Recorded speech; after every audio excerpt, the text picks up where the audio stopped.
For the small delay in starting of the meeting, but we're now quorate and we can now start. So I'd like to welcome everybody to the meeting and dodging the showers to come into the meeting today. I'd like to read out the evacuation procedure. In the event of a fire, please await direction from staff members who will help assist with the evacuation. Please do not return to the building until instructed to do so by the fire wardens. We have the following apologies from this committee, which is Mark Hadcliffe, one of the independent members, and Christine Fraser, one of the independent members. And Councillor Burton's also sent his late apologies. Yes. Thank you. Move on to item 2, declarations of interest under the Localism Act 2011. Do any members have any declarations they'd like to make? I'll take that as a no. I'd like to move on to item 3 then, the minutes. The minutes of the meeting held on the 21st of July 2025 have been attached. Do members have any matters of accuracy they wish to raise? No. Are members content to agree as a correct record? Councillor Simon's moving it. Anybody seconding? Councillor Hucker second. Thank you very much. Now we move on to items from the members of the public. There were 7 questions received in advance of this meeting. The questions and responses have been circulated and published. In addition, there were 5 valid statements received by the deadline, and these have been circulated and published. The following people have indicated they wish to address the meeting on the topic of their statements. They have 3 minutes per person. Melissa Topping is not here, so we can't hear from her. Clive Stevens, would you like to read out your statement, please? Thank you very much. Nice to kick off. So I'm joining up my statement and question regarding the... Not convinced your mic's working, Clive. My purpose here... Could you hold the mic a bit closer, please, Mike? Clive? Try and persuade you to dig in further into this £475,000 loss that Grant Thornton have reported, and see use that to decide if as evidence as to whether things are getting better regarding this legacy of poor working relationships, which they also report. So there might be signs of things getting better, or there still might be negative cultural signs like cover-ups, as I mentioned in my statement, obfuscation, or less than helpful answers. So let's look at the answer to my written question, which was the 5 payoffs, the £475,000 ex gratia payments. Are they a loss or not? Well, it's not easy for Grant Thornton to report these things. WECA are a client, of course, and I'd be interested to know whether WECA end up admitting they're a loss. They're certainly not a profit, but it will be a very important sign for improvement. WECA replied to me saying it wasn't a loss, it was taken from a reserve, but that means that that £475,000 could have gone onto something else, which is a loss for someone or something. So I plan to stay for the Grant Thornton bit and see whether anyone backs down today. Thank you. Thank you for your statement, Clive. And Dan Aykroyd, would you like to read out your statement, please? The report review of whistleblowing policy claims that no whistleblowing referrals were made. That is false. A whistleblower came forward, even if only after the former mayor retaliated. Timing doesn't erase their status. A whistleblower is defined by disclosure, not by when they speak. Mr. Lynch's blocked statement makes it plain. The officers who investigated the bus wrap spending and thought it looked unlawful were targeted in retaliation. Subsequently, people with political ties to the mayor were handed generous contracts. One of them was a communications specialist. Wecker paid him 3 times the rate he charged another public body, and he just happened to be the former political advisor to the Mayor of Bristol. Back in December 2023, an extraordinary Wecker meeting was called to decide if Mayor Norris had broken the law over the bus wrap. Mayor Rees refused to attend, collapsing the quorum and blocking a ruling. He did not take that decision alone. He would have taken advice, and the man who advised him to not turn up was subsequently given a lucrative post at Wecker. The message is clear. Expose wrongdoing and you will be punished. Protect the powerful and you will be rewarded. This is corruption in plain sight. Wecker will say lessons have been learned, but the public isn't fooled. They can see politically well-connected officers pocketing eye-watering sums of money while whistleblowers are punished. This is why trust in government is collapsing. This is why parties like Reform are gaining ground. People don't need to know every detail. They can smell when the system is rotten. This mess cannot be brushed aside. Learning lessons is not enough. There must be accountability and there must be consequences. To finish, Mayor Rees would also have been very grateful to his political advisor. They'd guided Rees's nomination for an OBE for services to local government and kept the terrible state of Bristol Council's housing department out of the news.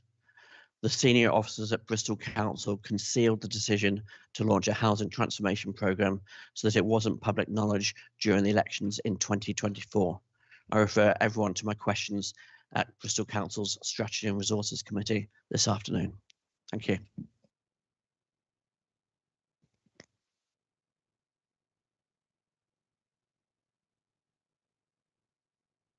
Thank you. I'm sorry.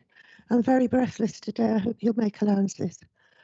I just wish to tell you what I mean by grainy, which was a missing paragraph due to one of my disabilities. But before that, I would just like to make 2 very brief points. We desperately need you to have very effective means of auditing compliance with the PSCD, because we find it very difficult to represent ourselves and we find it very difficult to ensure things by turning up and pointing things out ourselves. David was too ill for Transport Committee on Thursday. Melissa Topping is seriously ill this morning. It is really important that you look after things for us. And we are fighting things that are trying to do things that are not pro-disabled people, because it was said in Transport on Thursday that the aim was to get rid of cars, but for disabled people, you probably can never do that, and you must institute some reasonable means before you even try. Now, I would like you to remember that also in the January meeting, the executive was asked what the consultation outcome was with respect to either the galleries or Broadmead, and they said that there wasn't really any significant disagreement with it, except from all the disabled people. But despite the fact that all the disabled people were admitted to have objected, they went ahead without any mitigations anyway. Now, I would just like you to know what I mean by grainy. It's not very long. I strongly feel there needs to be an audit into all the money used so far citywide on individual items such as dropped curbs, ramps, particular signage, planters, improved bus stops for the disabled, bus gates, bollards, particular speed bumps, park, painting cycleways, raised walkways, extra zebras, etc., so that we as a city can see clearly where your Wecker money is going in reality. And this, I strongly feel on the basis of lived experience, you'll find that yet again disabled people have been disadvantaged and have not received their fair share of the money on improvements which benefit them.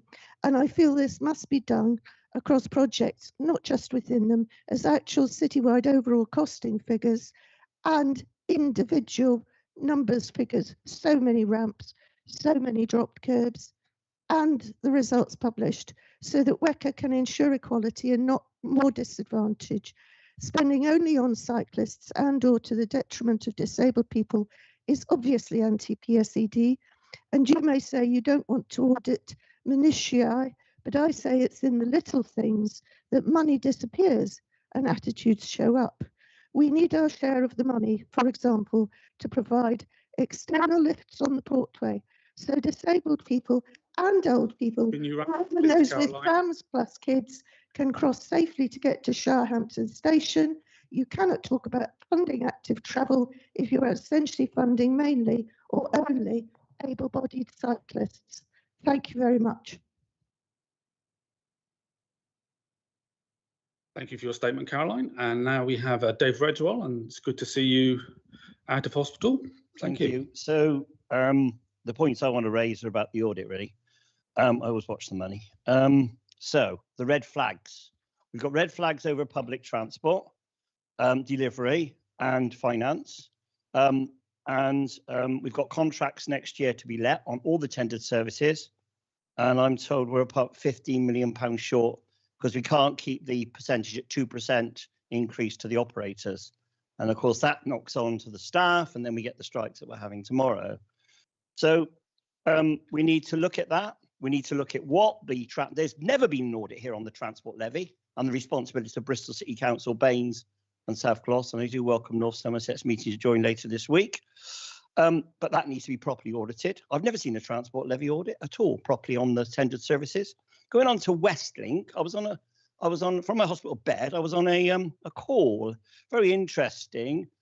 The officers admitted it's costing us £40 to £50 per passenger to operate Westlink. That is extraordinary amounts of public money. And quite frankly, I can get an Uber cheaper across Somerset or Gloucestershire or Bristol, Bath for that money. So we need to look at that. I'm very, very worried about DRT, Voya, the ambulance company, EZEC Medical, Cairngorm Capital, and how this money is spread. And the reason I caught them with Councillor, I did a mystery shop, your officers know that, with colleagues, and they stranded us in Kongsbury, Chief Executive, when they never provided the link to replace the X1 bus when works were being done in conjunction with North Somerset's bus advisory forums, or the bus partnership grant that we're using in North Somerset and the City Regional Transport Fund in the City region. So extremely worrying, and I just want a proper audit of Westlink, and the auditors need to crawl all over it. Where is this public money going? They'll come to an end in April, and it's been one of the most expensive demand responsive projects in the country. It's an experiment, probably I would say as a professional it's failed, but we've got better projects in Gloucestershire and Somerset we could learn from. There is a role for demand responsive, and there is a demand to put them into probably partly fixed routes, and I welcome that. Although on the first day we caught them not running some services to time in the Yates area, but thank you, your colleague Stephen all dealt with it very quickly. On rail, we're giving £35 million to First Group. That's fine by me, but are we auditing £35 million we hand first to run local services to Gloucester, Worcester, Salisbury, Severn Beach, Thornton, Weston-super-Mare as extra services? I don't see WECA officers out there seeing cancellations or people in yellow coats out there checking. It's worrying because they cancel those trains. Do we fine them for those trains, or do we just pay them? So I've never seen an audit. This is a public transport authority. I'm shocked at the level of audit for a public transport, its main service, compared with the Liverpool City region, compared with my friend Andy Burnham, compared with Andy and Steve Rotherham in Liverpool. Tracy. Could you wrap up now, please, Dave? So finally, just want to see a proper audit of the public transport system. And I'm extremely worried on the CRTS, the points that Caroline's made. Just find we need to audit properly the disabled access. We can't just hand money to the unitary authorities and say, yes, please take care of the disabled drop curbs, the curbs, castle curbs. Can you wrap up, please, Dave? So finally say the public equalities duty applies to this authority as a transport authority. So it needs to audit, not rely on those district councils. Thank you. Or not the transport authority. I'd like to thank the public for their statements, and we'll move on to item 5, which is the report back from main committee and chair's announcements. I attended the WECA full committee on the 18th of July and gave an update on the work plan. Please watch the YouTube recording of the public forum and the committee business. I'd like to take this opportunity to start a round of introductions, please, and test the microphones. So can we start at Councillor Leach and work on? Hello, I'm Councillor John Leach, Bath and North East Somerset. Morning, I'm Stephen Williams, Bristol City Councillor. Good morning, I'm Councillor Dave Addison from South Gloucestershire. Councillor Sibusiso Shabalala, Bristol City Council. Jennifer Whitten, independent member. Tom Blenkinsop, Bristol City Council. Emily Clark, Bristol City Council. Jonathan Hucker, Bristol City Council. Toby Simon, Bath and North East Somerset. Morning everyone, I'm Steve Hallard, I'm Deputy Monitoring Officer here at the Combined Authority. And I'm Councillor David Wilcox from Bristol City Council. Hello everybody, Stephen Peacock, Chief Executive here at the Combined Authority. Solange Russell, I'm the Director of Finance at the Combined Authority. Hello, Tim Millgate, Democratic Services. James Kinane-Nealon, Head of Finance at the Combined Authority. Steve Finnegan, Financial Accountant at the Combined Authority. Good morning, committee. Pete Barber, Director with Grant Thornton and the Combined Authority's External Auditor. Tom Foster, also from Grant Thornton. Peter Can, Head of Internal Audit for One West. Morning all, I'm Alec Austin, Audit Manager at One West. Thank you very much, and there will be further officers who will be attending to speak to reports. I would like to note and thank Tarek Roman, who has decided to move on from One West in the internal audit role to join the private sector in October. Alec Austin will be the audit manager with dedicated day-to-day responsibility, and Pete Can will provide senior support as head of audit. We'd like to thank Tarek for his work and wish him well in his future endeavours. This committee can be a word salad of acronyms. To help the meeting flow, if people use an acronym, could they please explain what it stands for? I'll make a start. WECA, the West of England Combined Authority. Bit of an obvious one, but let's get it out of the way. MCA, Mayoral Combined Authority, which is what WECA is. A UA, which is a unitary authority, which is Bristol, Bath and North East Somerset, also known as Baines, and South Gloss. And then there's MHCLG, which is the Ministry of Housing, Communities and also Local Government. Some other ones, which is the CRSTS, which is the City Regional Sustainable Transport Settlement, and TCR, which is Transport for City Regions, which is the new round of funding for exactly the same thing. The next meeting of the main committee is being held on Friday the 17th of October, which I will be attending. And I'd now like to move on to item 6, which is the Interim Auditor's Annual Report, the year ending 31st of March 2025. This committee is requested to provide comments and note the Auditor's Interim Annual Report. Tom Foster and Peter Barber of Grant Thornton are introducing it. Thank you, Chair. Good morning, committee. So as the Chair said, this is our item 6 on the agenda, our Interim Auditor's Annual Report for 24-25. Just to remind members that our responsibilities as your external auditor are twofold. Is to give an opinion on your financial statements and to issue our VFM judgments. So we're required to assess whether, in our view, the Combined Authority has effective arrangements in place for ensuring economy, efficiency and effectiveness in the use of their resources. I appreciate it's a very detailed report and we make no excuses for that. We are required to report in some detail under the NAO code, but the length also reflects some of the historic issues that have been identified in prior years at the Combined Authority, a number of serious concerns that have been reported through to this committee in prior years, and as you would expect, we have gone into some detail in this report to assess movement and responses to those concerns raised in prior years. I'm joined today by my colleague Tom Foster, and Tom is the main author of the report, and Tom will take you through some of the detail. But I will start off by giving some key messages from this report. The first thing to say, and to be very clear, is that this is an interim auditor's annual report. It remains an interim until we have completed all our work for the year in question. That includes the opinion on the financial statements, which is in progress, and also considering wider responsibilities should they arise, things like receiving objections from members of the public, also receiving further communications from stakeholders that we may think is appropriate to our role. So just to give the committee an update on those wider responsibilities, the opinion work, the accounts for 24-25 are well progressed. We're very close to finishing that work now, and subject to some final checks and areas to conclude, we will be bringing the findings from our opinion work to the next meeting of this committee. Importantly for members of this committee, there are no issues arising to date from that work that I need to bring to your attention. In terms of wider responsibilities, we have had a number of communications from stakeholders and members of the public.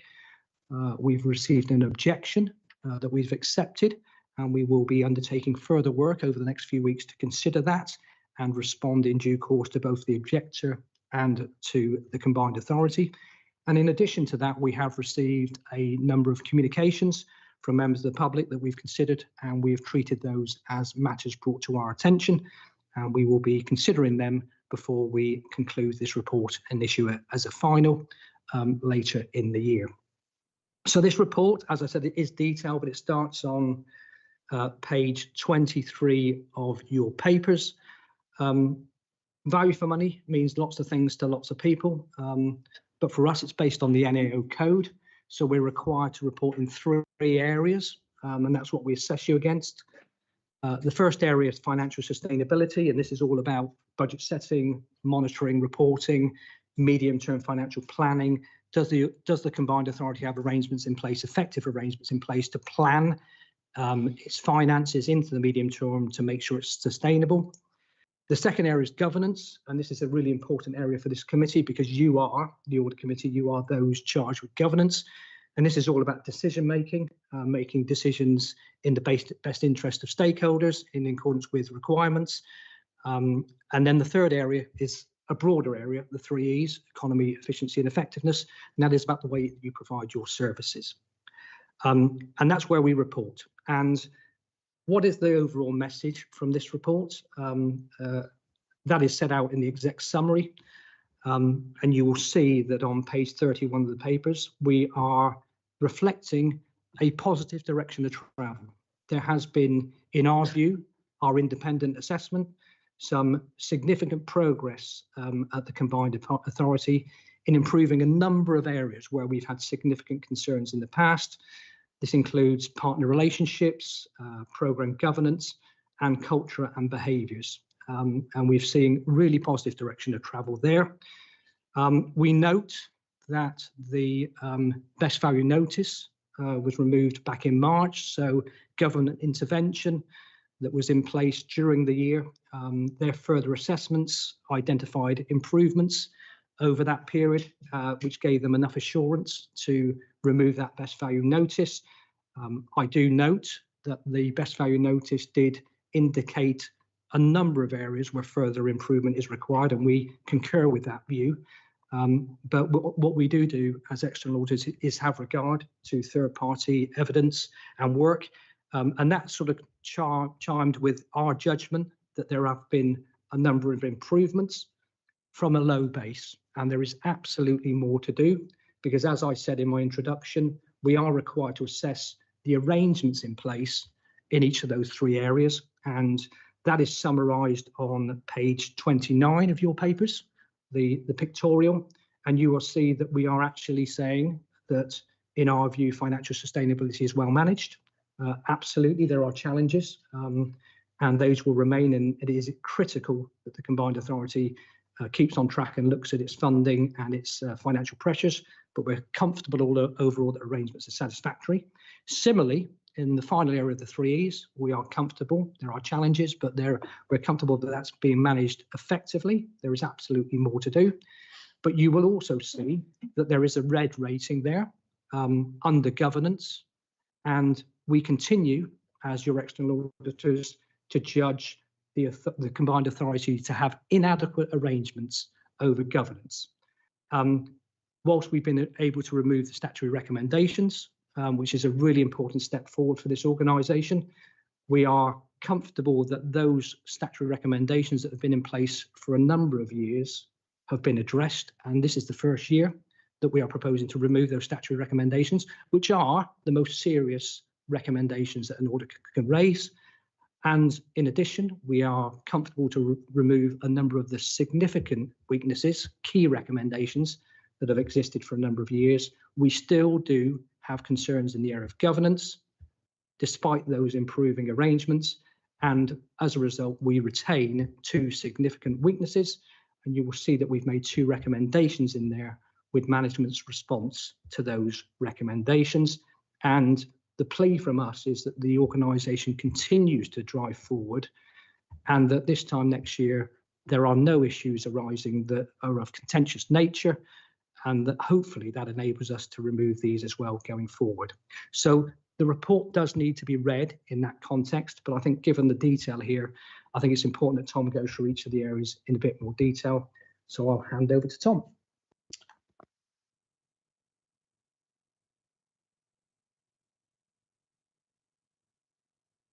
So sticking with page 7 just for the moment, as Peter mentioned, we work across those 3 themes, and we've been following progress against those 3 themes for a number of years now. On the issue of financial sustainability, we had 1 residual concern from last year, not a significant weakness, but something that we were looking for improvement in, which was around the level of reserves that the organisation was retaining. I think due to a surplus in last year's budget performance, that reserve has now been able to get up to a level that we're happy with, and therefore we're lifting that improvement recommendation from last year, and that has triggered the move from amber to green. As Peter mentioned, whilst it was pleasing to be able to remove some of those legacy statutory and key recommendations, some of which have been in place for a number of years, and we hadn't felt comfortable removing them because subsequently further issues did arise. I think those have now served their purpose, and so we've been comfortable in lifting those. However, there is still a significant weakness in arrangements in governance. We identified that there are a number of issues that arose in the year 24-25, which is what we were focusing on, that indicated that the journey is not yet complete. And so there were still some procedural issues that weren't satisfactory. So it's still an area of weakness. However, on the plus side, we noticed that there is a very thorough process of improvement going on in that area. Organisational improvement plan is underway. We welcome that, and we want to see that continue, but we recognise that that's partway through and needs to be completed. And in addition to that, there are a number of incidences which we raised in this report, which indicate that there were still some procedural deficiencies. And whilst we haven't made a direct link with the question of relationships in the past, it's clear that those were contextual elements involved in a number of those issues that we found. So still work to do in governance, but the trajectory is positive. We'd be keen to see that positive trajectory is kept up as these residual issues hopefully get dealt with effectively. On the area of improving economy efficiency and effectiveness, so the third area, again, there is perhaps some overlap in terms of governance issues, but we felt that the issues as they currently were did relate to were issues of governance rather than issues of operational delivery. So hence, whilst there is a bit of overlap, we've decided to treat them as governance issues. Otherwise, under 3E, under the improvement economy efficiency and effectiveness heading, again, we're fairly happy with that area. We had a recommendation from last year, which was around the reporting of performance against the strategic framework. We felt that there's probably enough information now in the public domain to allow us to lift that recommendation as it was originally intended. That's not to say that there isn't further work that can be done to enhance and improve the way in which WECA demonstrates its operational performance to its public. So that's a brief summary across the 3 themes. Just turning attention to the new key interpretations. So we've attempted to try and cover off under a single recommendation this question of finishing off the governance journey. There are a number of bullet points you'll see within there that relate to individual issues that were sitting behind our continuing concerns. And our key recommendation really is trying to make sure that as the next year goes by, as we come back next year to look at 25-26, we want to see significant progress against all of those points, and indeed that those issues have been satisfactorily resolved. And another important new area that's been emerging is the arrangements around the delivery of the CRSTS program, which is probably the most important program underway at the moment. I think WECA has said that there have been some issues with the way that program has been progressing. The speed has not been great enough. That the money has not been spent necessarily as quickly as it might have been. But we do note that there's been some significant improvements in the arrangements around that to improve and drive forward that program. We've had a look at those, and we think those look much stronger than they were. But again, it's that question of outcomes. We need to see that those new arrangements have traction and that they do result in better outcomes, and that money does get spent in the way that it needs to be spent. So two distinct areas there, both relating to governance, and they are part of that story that we've been sort of following for the last few years, but they are a development of that story, I think it's fair to say. I think that's probably sufficient. Happy to answer any questions. Before we move on to member questions, I just wondered if anybody from the MCA wanted to respond to this.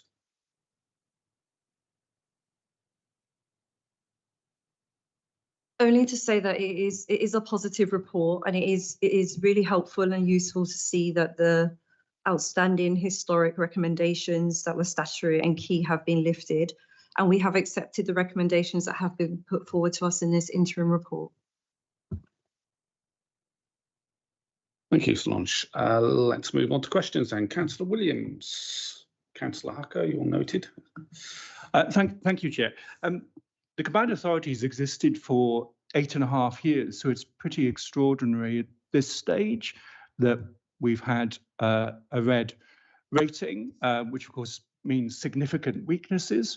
You might expect amber in some other red or amber in some other areas that are outside our control because of difficulty with contractors or delivery of projects, or could even be affected by the weather. But governance is in-house. Is purely under the control of the Combined Authority itself. So it is a pretty serious situation in which to find ourselves. I've got two questions for our auditors. First of all, this is an interim report, and the nature of an audit is it looks backwards at where we were. Looking forward to the final report, do you think the Combined Authority is at least on track to get to amber by the time you issue your final report? And what does it need to do to get there? And secondly, we know that this Combined Authority has fewer powers compared to our peer group of other combined authorities, and our ability to have further devolved powers to us or take part in certain programs will have been hampered by the best value notice and this red rating on governance. Could the auditors give us an indication, not with the financial damage that might have arisen from that, surely there will have been some, but the lost opportunity to take part in certain programs that a red rating for governance will have put us into, because that surely would have led to a significant loss of confidence in this Combined Authority by one of your acronyms, David, MHCLG.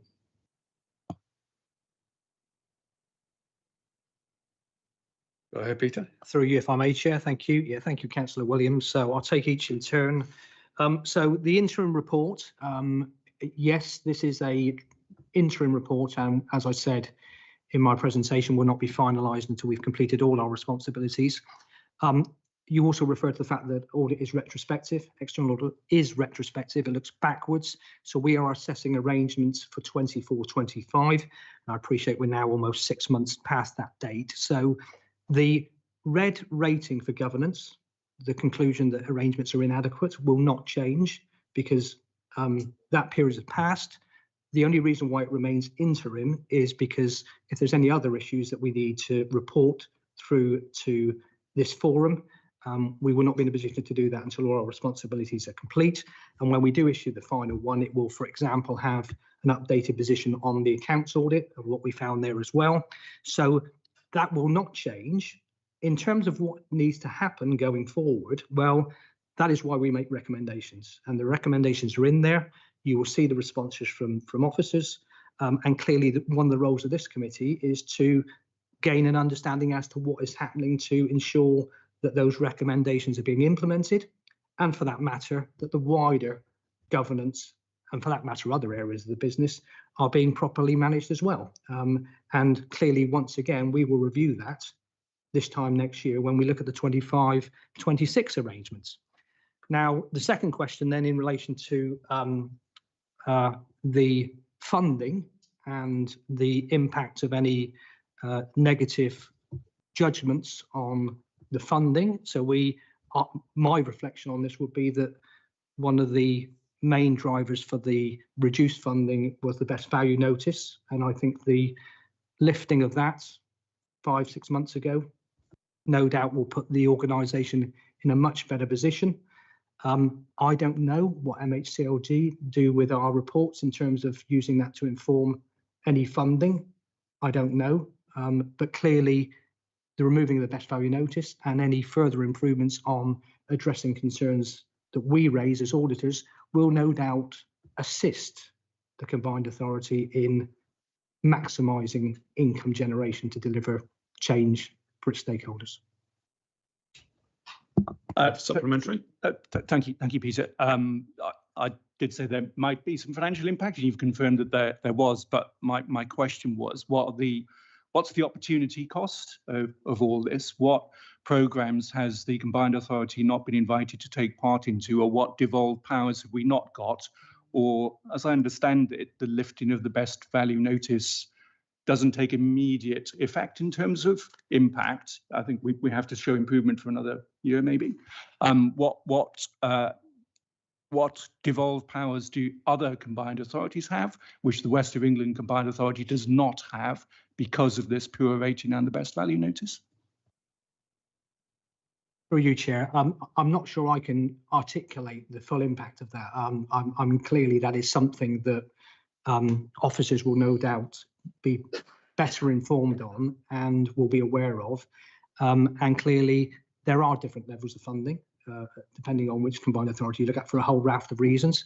But I mean, whilst I can't articulate the opportunity cost, all I can say is that by you maximise your chances of having as much funding to do as much as you want to do by addressing any concerns raised by an external party, including external auditors and MHCLG or anybody else for that matter. Before we move on to Councillor Hucker, I wonder if any of the MCA officers can articulate what the funding opportunities are that WECA cannot subscribe to because of the tail of the BVN, please. So, as you rightly said, there is a general assumption that a period of time needs to pass between exiting an intervention and being able to qualify for what's called established authority status. In specific terms, it's quite hard to say because the legislation that then sets out what the further powers would be if you reached established authority status is still going through its second reading and is going to be taking the form of the English devolution, but when that is laid before for royal assent.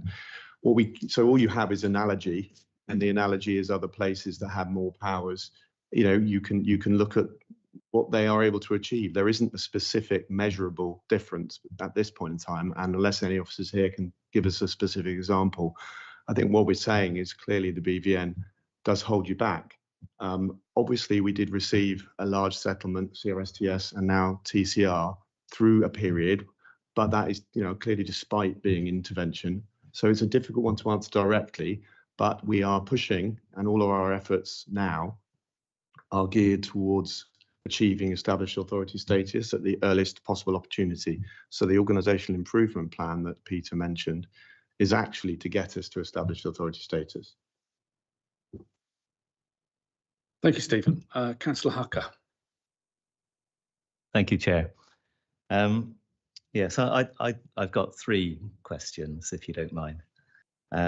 I think that the auditor's report understates the seriousness of the crisis that has engulfed the organisation. I'm particularly concerned about the exit payments that were made in the year. I note that the auditor's report says that the exit payments amounted to 476,000. Although the actual draft accounts state that the exit payments amount to 441,000. So I'm not sure which figure is actually right, but either way, it's an absolutely huge amount of money, and I think it's a completely shocking waste of public money. The audit report says that the exit packages were reasonable in context.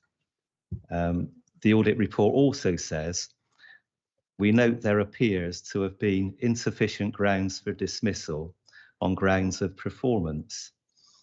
So in other words, the officers that were dismissed were not dismissed on the grounds of poor performance. They were dismissed for another reason.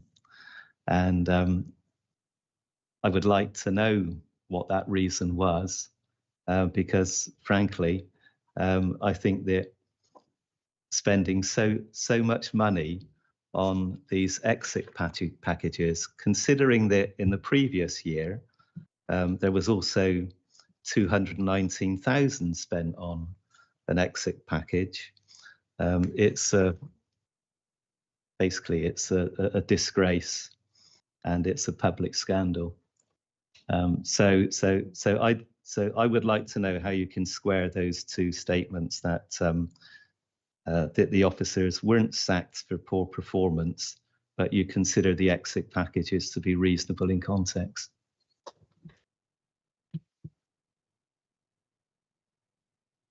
Thank you, Councillor Hucker. So in terms of the payments themselves, clearly we have looked at this in some detail, and the actual difference between the 2 numbers you quoted, as I mentioned earlier, our opinion audit is in progress, and you would expect, wouldn't you, that we would be looking at those disclosures to make sure that we're comfortable they properly reflect the payments made. In terms of the judgment round the payments themselves, you're absolutely right. There is a judgment there about reasonable in context, but that shouldn't detract from the fact that we are raising issues and continue concerns about the way that those individuals left the business. And that is absolutely why, and has been one of the key drivers in us reaching the judgment under governance generally, that arrangements are not effective. So it wouldn't be appropriate for me to go into huge amounts of detail on these, given the sensitivities, but I have seen, as has Tom, sufficient evidence that perhaps not everybody has seen, that we're entitled to see and have been provided with by the organisation to reach a rounded judgment here, which is what we're required to do. And we are concluding that, amongst other narratives that you've referred to, in context, those were reasonable, but it doesn't detract from the fact that we are still concerned about some of the decisions taken, and that has been a contributory factor to us concluding that governance arrangements are not effective from the period 24-25 at the combined authority. Thank you. I'd like to put the amount that was paid into context by saying that, according to my calculations, it would take 110 people on average salary a whole year via income tax contributions to actually fund those payments. So it's I think a huge issue. Another question which I have on the report relates to financial sustainability, and the report says that WECA continues to demonstrate effective financial management in its core budgets, and it delivered a surplus in 2024-25. Yes, it delivered a surplus of 12 million, but the authority received interest income of 21 million. So that to me indicates that there's a underlying deficit on operational activity of 9 million. Is that correct, or am I misreading that? I'll let Tom elaborate if appropriate, but clearly we've looked at the medium-term financial planning. You explicitly refer to interest received. I suspect the organisation will continue to hold balances, and most public sector bodies should have balances and should be looking to maximise return from those balances. So I think it would be inappropriate to exclude any interest in any budget setting process or medium-term financial planning. And clearly what we comment on is what is delivered in the year in question, and whether future projections in terms of cash flows are reasonable in the context of the business, and what it is able to assess effectively. And that has enabled us to reach that judgment that arrangements are effective at the combined authority, in our view. Tom, I don't know if you want to elaborate at all. Yeah, just to elaborate slightly, it's reasonable for an organisation to make use of investment income while that's available. But if you look on page 10, we have made the point, which indeed has been picked up in the medium-term financial planning of the organisation, that investment income, as the money gets spent and moves on, gets used on projects, that becomes less of an income source, and the organisation is going to have to find other ways of closing that gap over the medium term. From an arrangements point of view, the organisation is well aware of that and is factoring that into its planning. So from an arrangements point of view, we're comfortable with that. Again, when we come to look at it in future years, we'll need to see that has happened and we haven't got unfunded deficits in future years. But from an arrangements point of view, we are happy. Thank you. Well, clearly the organisation would want to make a return on the money that it has, the surplus money that it has invested, which clearly it does. That's completely obvious. But I would think that these cash surpluses are somewhat temporary in nature as the money gets spent. So it appears to me that having an underlying deficit, if you strip out the interest income of 9 million, it isn't a particularly healthy position. My third and final question relates to the two contractors that were hired, and the hiring of those contractors broke procurement rules. I'd like to know at what level this was approved within the organisation. I'll defer to Tom on this one. Yeah, so we followed the events relating to the appointment of these contractors. We looked at it from a point of view, again, of arrangements. Were arrangements adequate? The process that should have been followed wasn't followed, as we've said.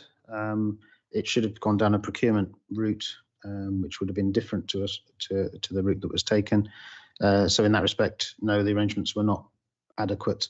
The monitoring officer had done a review to make sure that there was no unlawfulness, but that doesn't detract from the fact that the organisation's own internal processes were not followed correctly, and that's the point we've raised here. And we've incorporated that into our significant weakness and into our key recommendation to make sure that these deficiencies are dealt with and don't reoccur. Well, I think we already know that, but what I'd like to know is at what level this was approved.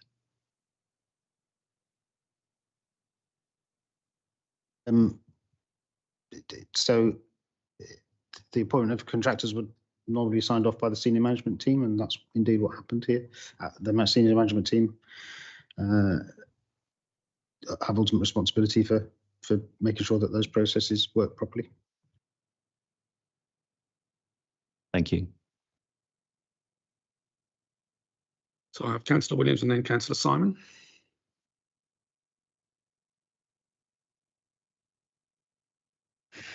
Thank you, Chair. I was going to follow up on Councillor Hooker's question because I'd also noticed this in the report. And from my point of view, I'd be really interested to know how it happened, not who did it. I mean, was it a case of the persons involved not being aware of the processes, appropriate processes? Did they decide it was expedient for some reason not to follow the usual processes?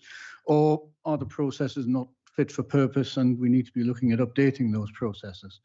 More in the case of how do we stop it happening again, if you see what I mean, rather than what happened last time. So this was an instance where there was a process in place. Should have been a working process that would have been adequate. And for a number of reasons, that process was not complied with by the individuals involved.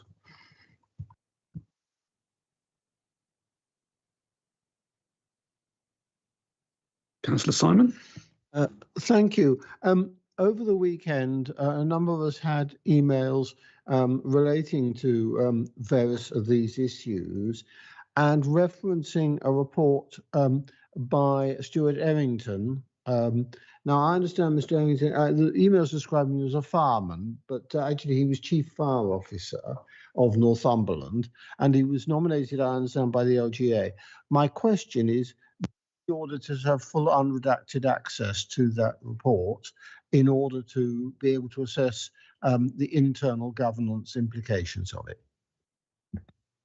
The simple answer to that is yes, we had access to the full version of the report, and therefore, which was quite a detailed report actually, and brought together evidence in a way that, from our point of view, did explain the things that we needed to understand about that process. Yes.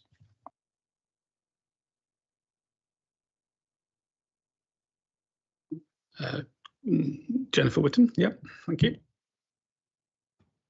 Thanks. I had two questions in relation to the recommendations section, so pages 56 to 58.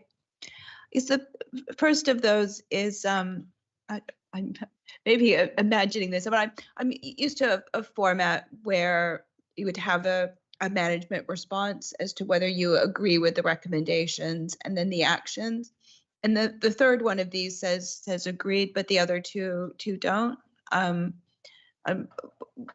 Just you did, Solange, you did confirm that you did agree with them, but it might be helpful in the final report to indicate that management does agree with the actions. And the second question I had was, in the recommendations on page 56 and 57, the recommendation includes reporting, but it doesn't say reporting to on the OIP and the CRSTS. Gonna quiz me on what these acronyms mean now. The Organizational Improvement Plan and the I'm struggling with CRSTS myself. But it'd be helpful to know who the reporting on those is going to. Can I just say that that will be in line with what the main committee would like us to report. So we're in the process of working through both of these. So it will be the requirement of the committee. Councillor Tishlabala. Thanks, Chair. And thanks, Peter and Tom, for your presentation. I And I think the core pillars of the report, looking at finance, governance, and the economy, effectiveness and efficiency, really is marries a lot of the public statements today, and equally draws a lot on some of your interim findings. So just in terms of the finance sustainability piece, looking at the IT general central system, the assessment of that is only designed to test the design and effectiveness, not implementation in terms of the financial system. So there seems to be a step, or maybe a step or two missing in terms of that. This may not be part of what you do, but maybe this IT system that's assessed, that uses assessments on design and effectiveness. I'm wondering, what are the risk factors that we need to really think about in order to make sure that it goes beyond just the design and effectiveness? So we can, going back to the points that have been mentioned about procurement breach, if that system can then see implementation, then maybe a breach can be noticed much earlier. So that's more about the finance piece. And on that finance piece, again, and potentially linking into governments, when looking at that governance piece and the procurement piece, it would be useful to understand what's been the disciplinary process or the level of investigation, or just the clarity of how a process can not be followed, but yet still things are smooth sailing. I'm just wondering, what is the repercussion for procedures not being followed? If that is, it's obviously of public interest. So I wonder, in terms of the committee, how much of the interest that is to make sure that the processes that are put in place are actually processes that are followed. So it'd be good to get a bit of an awareness from your team and potentially the board here. We hear also about the elements of public confidence, and that public confidence is mainly on public expenditure and the uncertainty on that. A lot of the report touches on project management, especially when you look at the transport schemes. They are affecting all local authorities, but yet, you know, the people are saying they're not necessarily seeing those benefits. In terms of equality impact assessments, to make sure that those impact assessments are representing all those that use the transport system. And then secondly is about the financial return of any of these schemes. I think it will equally be important to actually see that. So when we're looking at this governance piece and the OIP, Organizational Improvement Plan, it should be useful to really understand what is the project management of it and the public benefit of all these kind of projects, because that's what the public is asking for. And the project management of most of these schemes, according to your report, seem not to be at the standard that we would expect. Through you, if I may, Chair. I'm not sure the questions that have been raised entirely fall within our remit to answer, but I'll do my best to cover what I can. You started by referencing IT systems and the design and effectiveness. Now, clearly within the finance role that we have in terms of value for money, that is clearly defined within the NAO code, and that is interested in budget setting, monitoring, reporting, managing the budget into the medium term. Clearly, the financial information that you receive to make decisions is critical, and clearly the design and effectiveness of that financial system is imperative. We look at that to a certain extent, and we will look to see as part of our final accounts audit that when we undertake the accounts audit, that the financial information that's being used for external reporting by the statement of accounts is consistent with internal reporting in terms of ongoing monitoring. We've not identified any issues with that, recognising, and the caveat there is that from an accounts point of view, we adopt a purely substantive audit approach. So we won't look to replace reliance on the design and effectiveness and implementation of financial systems. We wait for the accounts to turn up and then we test the numbers in totality to make sure we're happy. There is a role for internal audit, as you would imagine, in terms of design effectiveness, and they will have their own programme that's brought here, their plan that covers that, and may well be able to elaborate on that. But clearly we've not, and if there were fundamental issues about the quality of the financial information being presented to decision makers, we would be very interested in raising that. But it's not something that would form a fundamental part of this report that we are discussing today. You talked about public confidence and project management.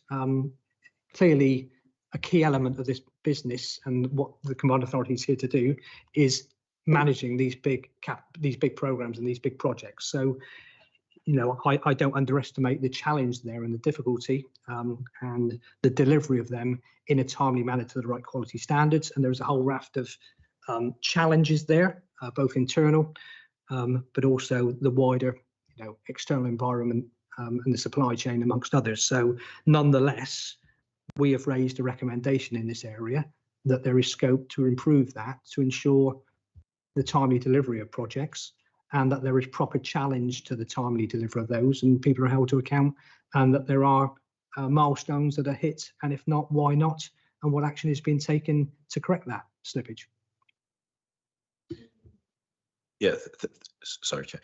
I think going back to that project management piece and reputation, we had spoken about the brand in terms of Combined Authority and what is the risk management of the brand. Obviously, that's not something that you look at, but where these projects are having adverse impact on other local authorities, then it would be useful for the owner of the projects to actually also be bold in talking about the risk of those projects, you know, because then you can't see who's leading on the project and where the root cause is. And you know, some of the public statements today are addressing that. The issue is here in terms of the project management. It's affecting local authorities. So to be useful to understand that risk management between, I don't know, I'd say WECA and local authorities in terms of project delivery, and how those two things really come together for public benefit. Yeah, my other point was about the procurement and due diligence of that. Is that something that you can address? I think we've tried to address it at the higher level. So we've set management the challenge of addressing the procurement from the top down. So we've seen the new regs that are in place that should deal with some of the issues that you've been raising. I think it's worth pointing out there's a degree of complexity to it. So with these programs, WECA has an oversight role. WECA is the recipient of the initial funding, and then that gets broken up into smaller projects, and that gets divided up between the different constituent authorities. So there is a joint ownership on some of these projects for the individual council and WECA to work together to make sure that money gets spent and those projects get delivered. The deficiency that we've seen is well, obviously our focus has been on the WECA side of things, which is that oversight to make sure that that money does get spent. But I think it's right to acknowledge that there is that complexity, lots of different working parts, lots of different organisations working together, lots of potential for delay. But that's why it's even more important that WECA does have that strong grip of the oversight, so it can intervene, so it can inform members when things are not working, and so it can have that dialogue with the individual council involved. So I don't know if that answers your question. Yeah, no, that's fine. Just to sum up, Chair, I think in terms of dropping any of the, I don't know, let me call them safety valves at this point, I think it'd be useful for us to have the new priorities of the mayor and whatever key indicators of performance before we stop the previous priorities, because the new priorities are not yet set. Is that correct? The new priorities of the mayor is not yet set, and the KPIs of that performance is not yet set. Is that right? I believe you've got a paper on that later. Later today. Yeah. Councillor Williams. I'm sorry, Chair, to return to this, but I think the elephant in the room is still waving his trunk at us because we didn't really get a proper answer to Councillor Simon's probing of this. I think what the public want to know, that given that there is a finding that there was an irregular process for the appointment of significantly remunerated contractors, I think the question that is hanging in the air is who ultimately authorised that appointment, and by doing that, either ignored the rules or broke them, maybe. Who was that is what I think the public, if anyone watching this, would like to know. I'm guessing it's the former mayor, but if it's not the former mayor and current MP for Hanham, who was it? Who would like to answer that question? So we are talking here about breaches of internal procurement rules. So the procurement rules are clearly set out, delegations are there, and the individuals who are responsible for all procurement breaches, of which these are two of several we've discussed, are all basically making decisions according to their seniority in the organisation. So we cannot name individuals in the context of today's discussion. There are objections to the council, as I understand it, that you are going to be investigating. So it's right and proper that those are looked at by the auditors. But what we need to understand is that if you focus in on two individuals, I understand with the cameras rolling why you would do so, but there was a systemic problem around following rules. People not aware, not following them properly. No one wants to do that. You know, why would an organisation want to do that to itself? Why would any of us want to be here now answering that question? There were problems. We agree and accept, as Solange has said, that we should still see governance and in those internal controls as part of our improvement journey. We're working really hard to do that. So to answer your question, we're not going to name individuals around this room. That would be unfair and possibly get us into a territory that Stephen may wish to ask us to stop talking to each other. It is something the auditors will come back to you on, I'm sure. Okay, I understand the unfairness point if this matter isn't closed, but when it is closed, will the name of that individual be released to this committee at the appropriate time? I don't think it would be appropriate to release names in public session to the committee. In camera? Sorry, to avoid confusion. In private then? I think, you know, the auditors need to do their bit. I can't really see why we would need to release that information about individuals. And this is a good point to remind members, we do have a private meeting with the auditors directly after this meeting, where we can ask questions. Does anybody have any more questions about the Grant Thornton interim report, please? Yes, sorry, Chair. Just yes, just a final one. In the previous discussion, I mentioned the is it Magenta? Yes, Magenta book in terms of the cost benefit and project management and so forth that government playbook provides. In one of the segments, it said that it could be something that is utilized, and I think maybe it should, or some SWOT analysis of why it shouldn't be would be useful to better understand how that kind of playbook can work hand in glove with organizational improvement plan. Would that be something worth really looking at? I think Tarek was here last time where he said he would look into it. So maybe one for internal audit to take offline and look into it. Yeah, we're due to pick up some work with Solange, as I say, myself being new to the organisation. So I've got a meeting booked in with Solange the next couple of weeks, so we'll review that and all the other comments that we made today to inform the rest of our internal audit programme for the rest of the year. Brilliant, thank you. So one last question from me.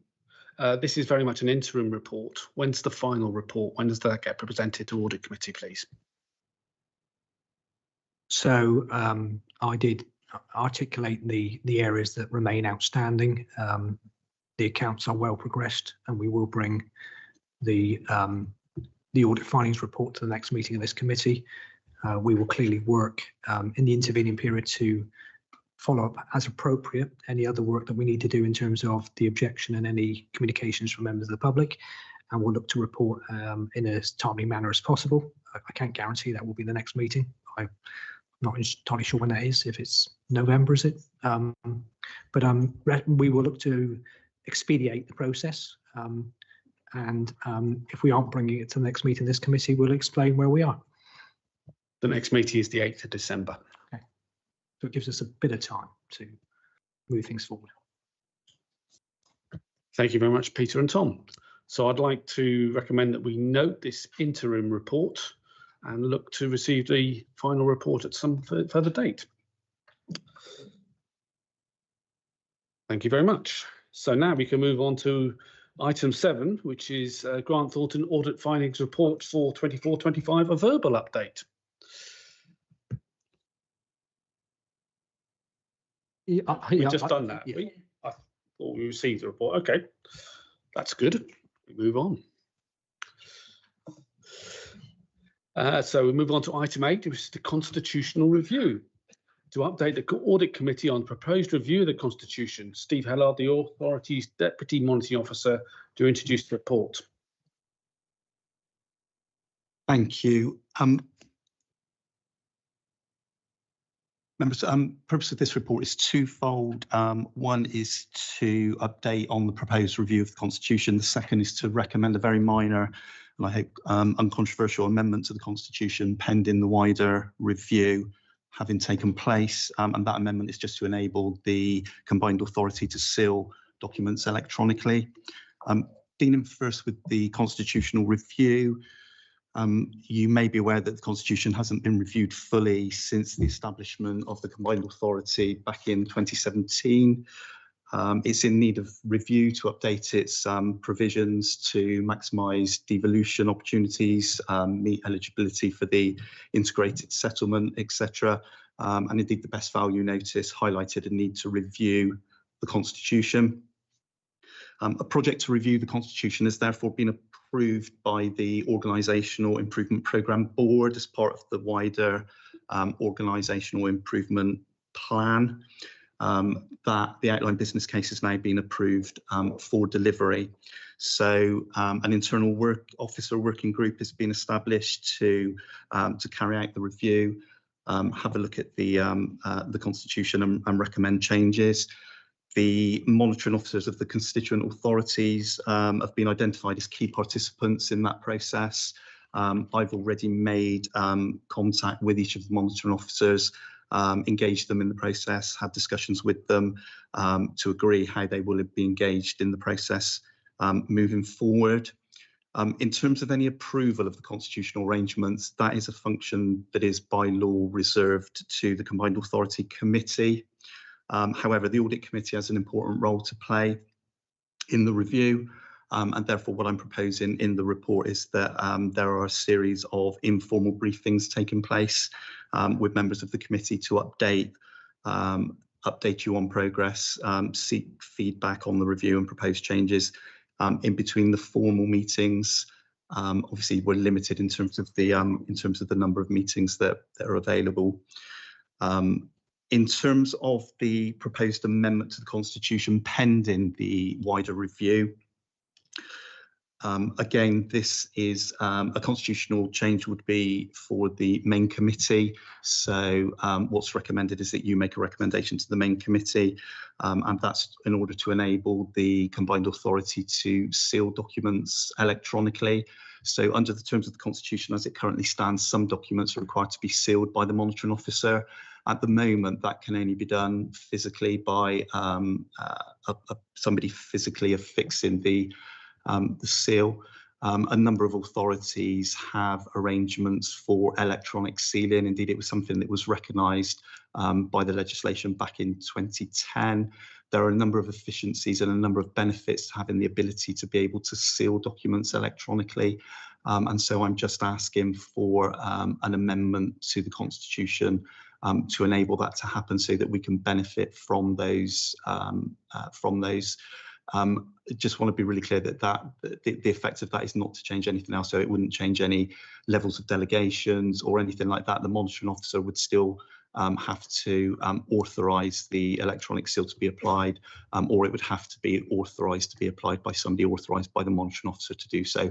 It's formally the mechanism for applying the seal that needs to be changed really to bring us up to date. Happy to take any questions. Councillor Bleckinsop, Councillor Williams, and Councillor Simon. So I've got two questions on this really. The first one is pure paranoia on my part, I'll admit.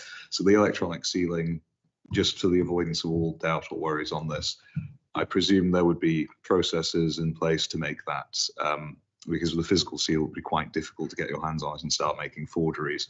I assume there would be similar processes in place around electronic sealing, because on the face of it, that might look easier to create fraudulent sealing through electronic means. So are there processes in place to stop that from happening? Yeah, absolutely. There will be. So as is the case at the moment, the physical seal is limited to a very small number of people, and there will only be a very small number of officers that will have access and have the ability to apply a seal electronically.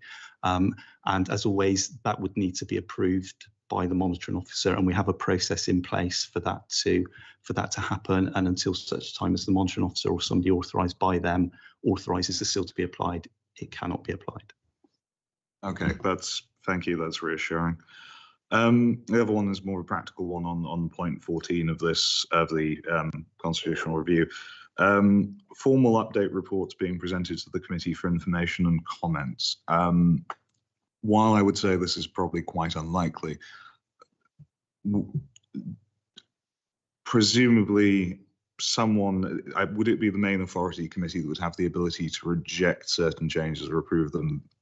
Do we have any ability, besides sort of saying, no, we're not going to approve it altogether, to register our concerns with potential constitutional changes? Do we have the power to reject them or not? And if we don't have the power to reject them, what ways do we have to indicate our potential displeasure? So any amendments, as I said, any amendments to the Constitution are required to be made by the main committee. The purpose of bringing it here really is to enable members of this committee to be able to feed into that, shape the way that that's prepared, and then any comments from this committee can be reported up to the main committee, together with any report that recommends any changes that should be made. Perhaps I could come in here as well. I would obviously reflect the comments of this committee when I spoke at the main committee. I would also, if this committee felt strongly enough, I would note it in the annual governance statement that we were unhappy about this change. Okay, so we just have an option to essentially vote on that, it has to be passed up. That's fair enough. Councillor Williams. Thank you, Chair. Got three points, two of which are about future proofing. We know it's very likely that North Somerset will join the combined authority, and quite likely that Gloucestershire will as well once it's sorted out its own unitary status. So are both those authorities going to be consulted on this governance review?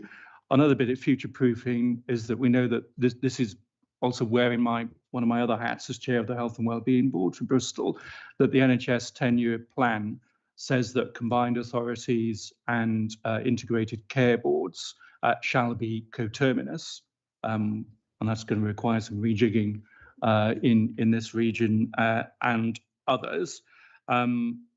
Is there a proposed health advisory board, perhaps, coming forward, and would the chairs of the health and wellbeing boards for possibly all 5 authorities, but certainly the current 3 that are within our area, be members of that? And then the third point is completely different. We didn't have questions from the public earlier because I believe they hadn't been tabled by the deadline, but I was quite surprised to find out that if they had been tabled on time, that supplementary questions are not allowed, as I find quite extraordinary. And if we had been having those questions, I would have raised a point of order about it. But can I urge, and whether this is shared by fellow councillors around the table, that supplementaries are allowed and the Constitution allows for that in future?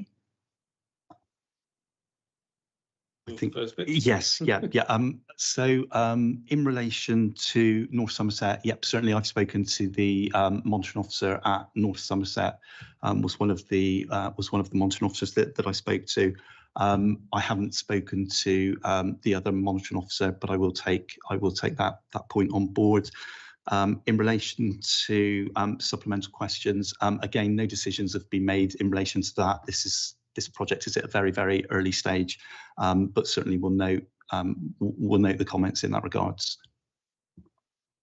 Stephen? And in response to your questions about further devolution areas and a role for other groups, obviously we need to keep a very close eye on it. The conversations are happening very real time, very much real time on, for example, what does the 10-year plan and the new boundaries for integrated care boards mean for mayors and the roles they will play? Clearly, as you've already identified, there is a problem where your boundaries don't match up. And so we are expecting conversations to happen with officials to just explore in our area, what does that really mean with, as you all know, Baines, part of the another system now clustering with neighbouring authorities, meaning that in that area, for example, 200,000 of the 2 million are electors of the mayor, and so clearly that brings within its own challenges. So the answer is there is no immediate plan for a health and wellbeing type board arrangement, because we need to just work through what does the draft legislation mean for the role the mayor and or her nominated representative might play on an ICB. We don't yet know, but we're very much in active discussions. And to Stephen's earlier point about North Somerset, we now, of course, have one meeting. Our main committee and joint committee are now as one, and so you'll be aware that there's an agenda. There'll be an agenda item coming up on the Constitution and various things there. So we're talking offline and officially in the same room together, talking in public about the Constitution. Before Stephen comes in, I'd like to make the point that it's not only the health and care boards that are implicated in this, it's also the fire authorities and the police and crime commissioner. They all need to be consulted on these things. Apologies, I didn't pick that up, that cue you gave me. Yes, so obviously, if North Somerset were to come in, that would be in effect coterminous with the Fire and Rescue Service. But as you've identified, fire and rescue and police tend to work they work best when their boundaries are also coterminous in that sense of being with us. Obviously, they're not today because you've got Avon and Somerset Police and Avon Fire and Rescue. It's a bit of a mixed bag. To be honest, the amount of bandwidth we have for these conversations is probably forcing us to prioritise the things that need to get fixed first. North Somerset is top of the list. Conversations about the ICB are happening. The mayor and I met with the chief fire officer, we do regularly, last week. So we had a conversation that included public service reform, but we don't want to move faster than we can because we'll then set stuff up and we'll end up spending 2 years on reorganising deck chairs rather than delivering. So the North Somerset point is the key one for us right now. You wanted to make one final point, Councillor Williams? Yeah. Thanks, David. You anticipated two of them because we're not going to be able to solve Avon and Somerset Police because Somerset is going into a Wessex combined authority. So I think that anomaly will remain. What I forgot to say is that Gloucestershire is already going to be clustered, is the current phrase at the moment, but merged in 6 months' time with the North Somerset, Bristol, North Somerset and South Gloucestershire ICP, in which I represent Bristol. So we've got a right royal mess in the area, and hopefully MHCLG and co will sort it all out for us. Indeed. Councillor Simon. While we're on the sort of shape of local government, informal comment, I'm chair of the Avon Pension Fund, and one of the complications is which of the pools Gloucestershire will be admitted to, because the bulk of Brunel is going to have to go to one pool, and Gloucestershire is left with a decision. and that will be affected by some of these other things. But moving on to this paper, a few points of detail. Is there a timescale in the project plan? Is it intended to bring a big bang rewrite of the Constitution, or to do it chapter by chapter and take that to the committee? In terms of this committee, the quorum requirement is very demanding, and we've had a non-quorum meeting and we were delayed this morning. So can we look at the quorum requirement for this committee? There's one other point of detail. Oh yes, in terms of reference of this committee, we discussed last meeting, and they need to be factored in based on the SIPFA recommendations. Yeah. Thank you. Let me deal with them in reverse order. So the quorum for this committee is actually set by statutory instrument. So it's the statutory instrument provides that the quorum has to be no less than 2/3. With 14 members on the committee, that makes the quorum 10. So there isn't going to be anything that we're going to be able to do around that in the Constitution, unfortunately, because the legislation prohibits us from doing that. In terms of the timescale, the timescale is to be in a position to have a new Constitution in place for the new municipal year. That's quite an ambitious timescale, bearing in mind that it's a complete review of the Constitution, and that we have to consult with the unitary authorities around that. But that is the timescale that we're working to. So members of this committee should expect some diary invites fairly soon to sort out the nitty-gritty of any constitutional review. Excellent. Please keep your diaries free. Councillor Simon. Can I just come back on the, I hadn't realised that the quorum was in the statutory instrument, but if there should be any rewriting because of a change of the composition of the committee, then I think that needs to be looked at. Thank you. Councillor Tishbala.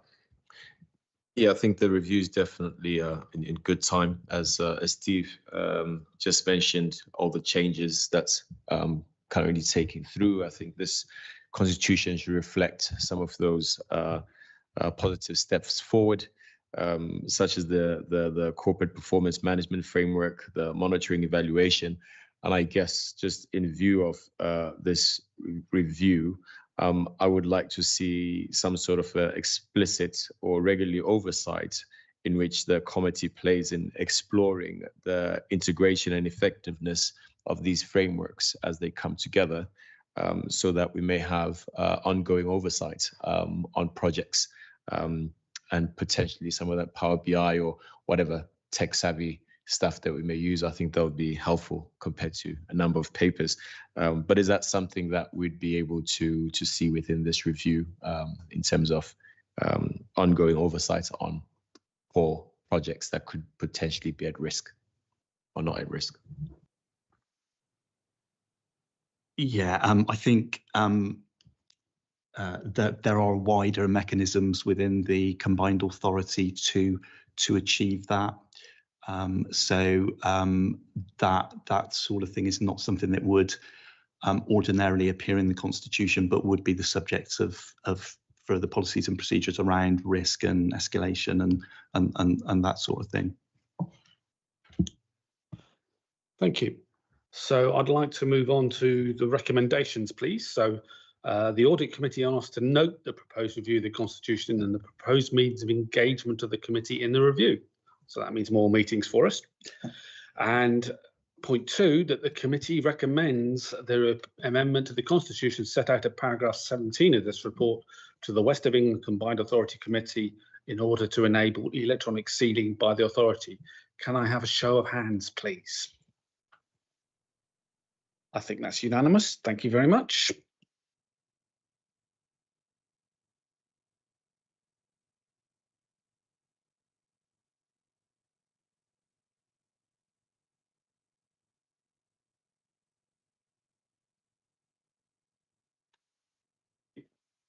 Thank you.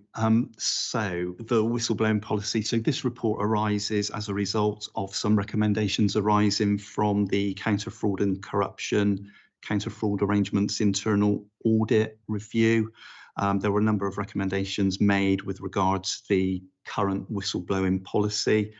The whistleblowing policy has therefore been amended to give effect to those recommendations, but we've also taken the opportunity to tidy up the policy more generally and to make some further amendments to the policy in order to build confidence in the process, around the confidentiality of the process, be clear around the process itself, and provide a clear and structured approach for those both those making and receiving whistleblowing complaints. What you will find in table 1 of the report are the changes proposed as a result of the recommendations from internal audit. So listed there are the recommendations and the changes that have been made as a result of those recommendations. And then table 2 does the same thing in relation to the wider review of the policy over and above the recommendations coming out of the audit. You'll also find both a clear and a track changes version of the proposed amended policy in the appendices for ease of reference, so that you can see the amendments that have been made. There is also a flow chart, which again was a recommendation from the audit, which hopefully you will find helpful. That's set out again in the appendices. That isn't something that existed in the original policy, so we've taken the opportunity to provide that as well, which just sets out a pictorial guide as to how whistleblowing complaints can be made and dealt with. So again, I'm happy to take any questions on the proposed amended policy. Councillor Hucker. Thank you, Chair. Thank you, Steve. Yeah, just a quick comment and question. I'm very surprised to see that there is no established log or register to record the receipt, processing and outcomes of whistleblowing referrals. That seems to be quite remarkable. And the paper also states that it is noted that no whistleblowing referrals have been received to date in the 2024-25 period.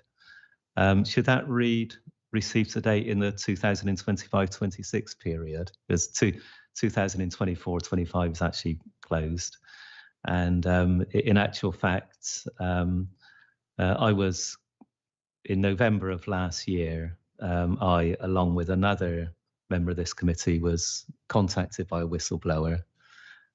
We thought that the claims were credible, so we held a meeting with the monitoring officer to discuss what had been brought to us. So that was something that was received in the 2024-25 period. Yep, thank you.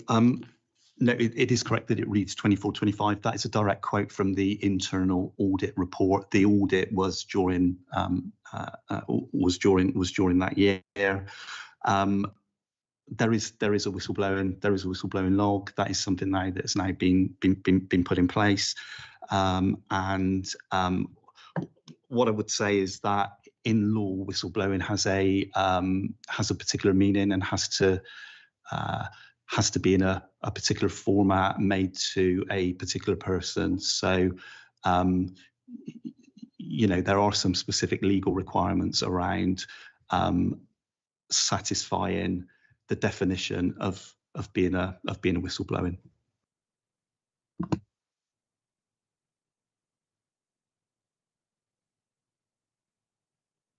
Thank you. Yes, I'm interested in the definition of disclosure on page 90, which defines disclosure as including a contractor. Now, I'm not clear whether that means somebody who is directly in contract with the authority for provision of services personally, or whether it would include an employee of a company with whom we had a contract and who disclosed wrongdoing within the authority. For example, they were aware that a colleague had received a bribe. Would they be covered? How are contractors defined? And what about members of staff of unitary authorities? Yeah, so I think the important thing to know about whistleblowing is that the Public Interest Disclosure Act is designed to prevent whistleblowers from detrimental treatment by their employer. So I think if you look at it in that context, it becomes a bit clearer. So it would cover employees to protect them from the risk of being subject to a detriment by their employer having made that disclosure. It would cover agency staff. It would cover staff that we're in direct contract with. And I'm happy to make an amendment to the policy to clarify that if you feel that would be helpful. But in terms of going any wider than that, the Public Interest Disclosure Act, as I said, protects people from a detriment. So the definition in the Act is worker. So the extent of the people that are able to make a quote whistleblowing is limited by the legislation to those that could be subjected to a detriment. So it wouldn't ordinarily cover general members of the public, for example. There are other policies and procedures in place for those sort of complaints to be made by other people. The whistleblowing legislation is all about workers and not being subjected to a detriment for having made such a disclosure. Go ahead, Councillor.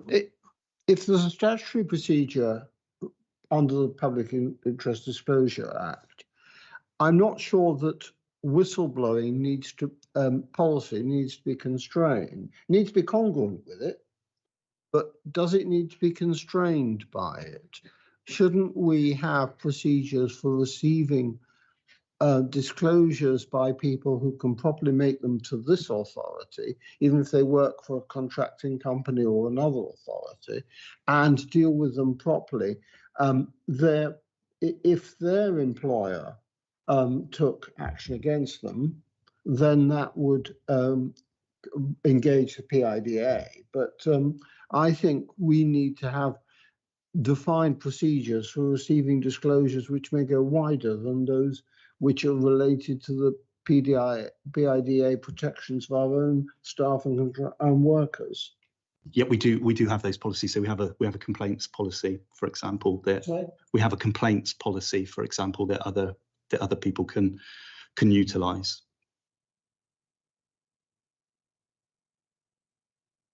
Confident that, for instance, I mean, take the example of somebody who was aware that a colleague in a company had taken a bribe. Would that be complaints procedure? I think it's more appropriate to this sort of procedure. Can I ask that you have, I mean, I'm happy that we signed this off, but I think it needs a further thought about that sort of scenario. Yeah, I mean, the whistleblowing is designed to cover people raising a disclosure about the combined authority itself and then being protected from detriment, being subjected to detriment as a result of raising a concern about the combined authority. If they had a concern that somebody in their own authority had taken a bribe, then obviously they would be able to utilise their own authority's whistleblowing policy. Complaint may be that an employee of this authority had accepted a bribe offered by a colleague of theirs in another environment, say.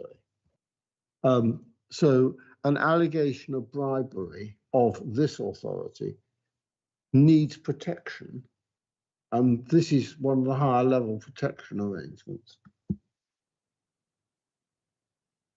I think your thoughts are duly noted. Solange, you want to come in? No, all I was going to say is I'm just not sure if that falls into the counter fraud policy and strategy, which is the next one on agenda.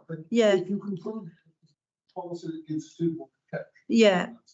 And flag it up. Thank you. I have one final question. On page 84, it talks about the monitoring officer inbox. Who has access to that monitoring officer inbox, particularly in situations like we've got at the moment where the monitoring officer is on leave? Yep. So in the monitoring officer's absence, I've got access to that inbox, and one other member of the legal team has access. So it's limited to a very few members of staff. So it would be monitored within 24 hours or 72 hours at a weekend? Yes, absolutely. Yeah. It's monitored daily by one of us. Yeah. That's what I wanted to clarify. Yes. Yeah. Thank you. Any more questions on this subject? No? Excellent. So we recommend that the revised whistleblowing policy be approved and adopted. Can I have a show of hands, please?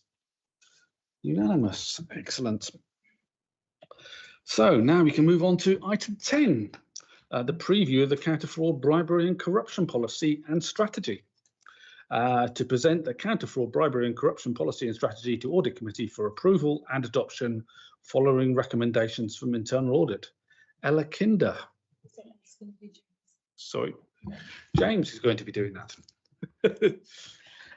So this paper just sets out an updated counter-fraud, bribery and corruption policy and strategy. It responds to internal audit recommendations and ensures alignment with the new failure to prevent fraud legislation. The key changes include strengthened version control, updated roles and responsibilities, and the introduction of an annual review, as well as explicit integration of the fraud risk register and investigation logs into the policy. There are 3 recommendations, and the amendments that have been made are summarised in Table 1 for you. Thank you, James. Does anybody have any questions on this particular item?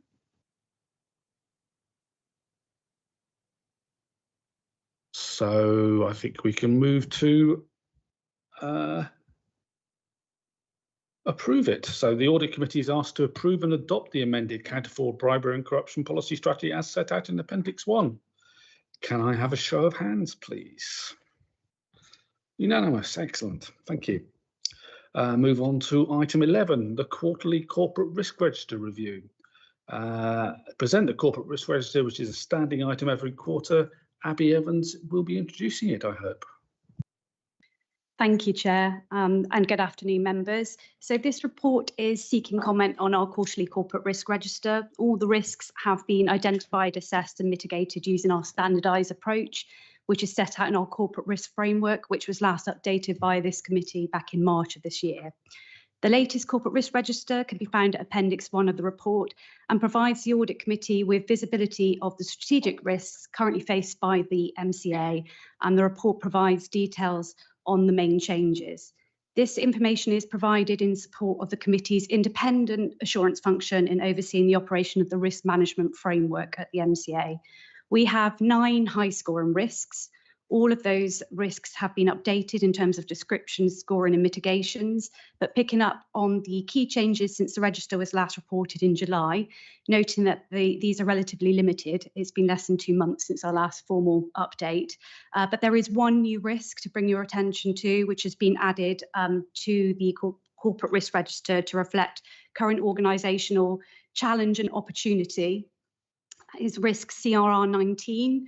There is a risk that the MCA will not reach established strategic authority status. This status would allow us to access to a greater range of powers and flexibilities.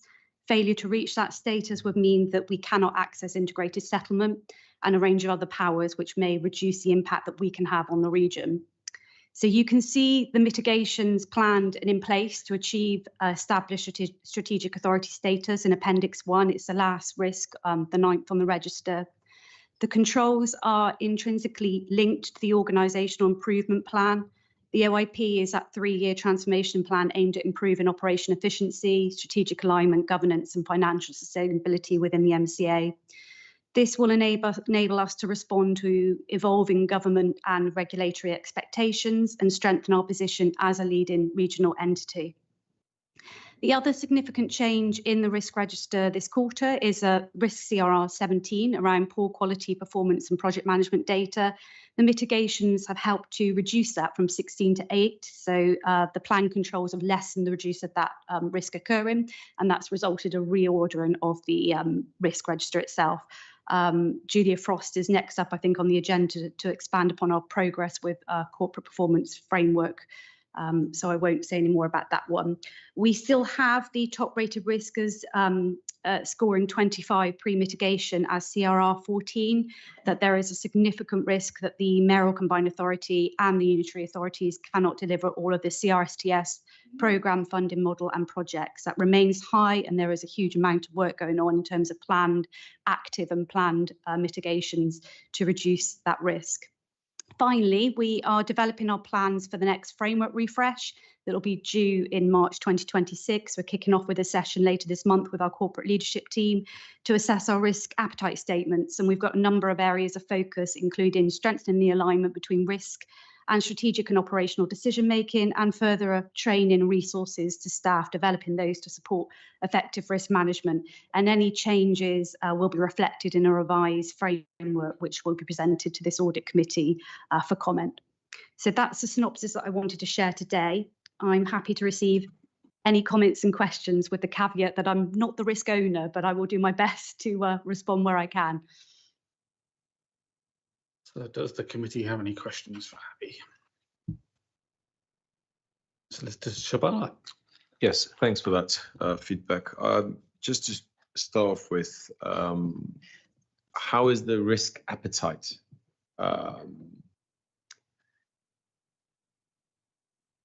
managed at the moment, and how would you like to see it better managed so that we're not in this kind of position? And which changes are you able to kind of implement to update that risk appetite and the risk framework? Yeah, so in defining the risk appetite, we worked with the corporate leadership team last year. It's relatively new. It was agreed by committee last summer. So we've established these risk appetite statements, which we have conveyed to staff through training and resources and the update of the framework and policy itself. So we have established risk appetites for our 7 key categories of risk. So they are set, and the framework at the moment includes examples of potential risks within each of those areas to help the consistency of scoring. So there is some guidance available for staff for risk appetite to help inform decision making. But what we're really keen to do is to improve that, to have some practical guidance and some actual active thresholds to guide people in those decisions. And we are working with the CLT and the Mayor, who's had a recent update on our framework and is keen to review them. Obviously, it's an evolving organisation, so we need to look at whether our risk categories are right, our appetites are right. And then once we know that we've got those correct, we're going to further strengthen guidance and try and get some thresholds, which I hope to be able to share with the Audit Committee soon in the next quarter, about our initial approach to that. Go ahead. Yeah, thanks. To be worth that level of understanding about those considerations, those consistency guides, because some of the changes that would be made here could obviously affect your supply chain, of which many of these contracts had the mercy of the supply chain. So how would you manage that risk in terms of providing these updates, which are, you know, to enhance performance and to ensure delivery, yet at the same time affecting those that are actually delivering, because they don't, maybe they may not have the capacity to go through that due diligence that's now been updated. So, you know, it's nearly chicken and egg for the supply chain.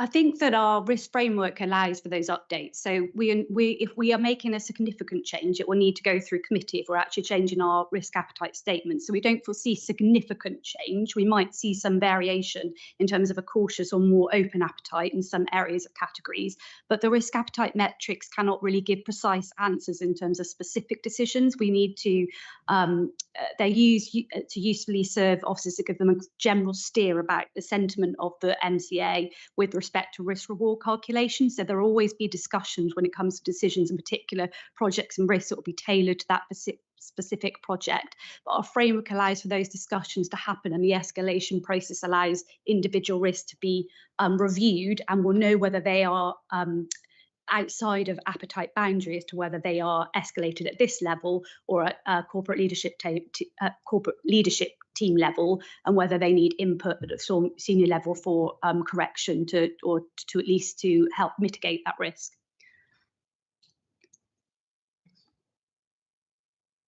Thank you. Any more questions? So I have a question. We have 9 risks on the corporate risk register, and there are 9 overarching departmental and thematic registers.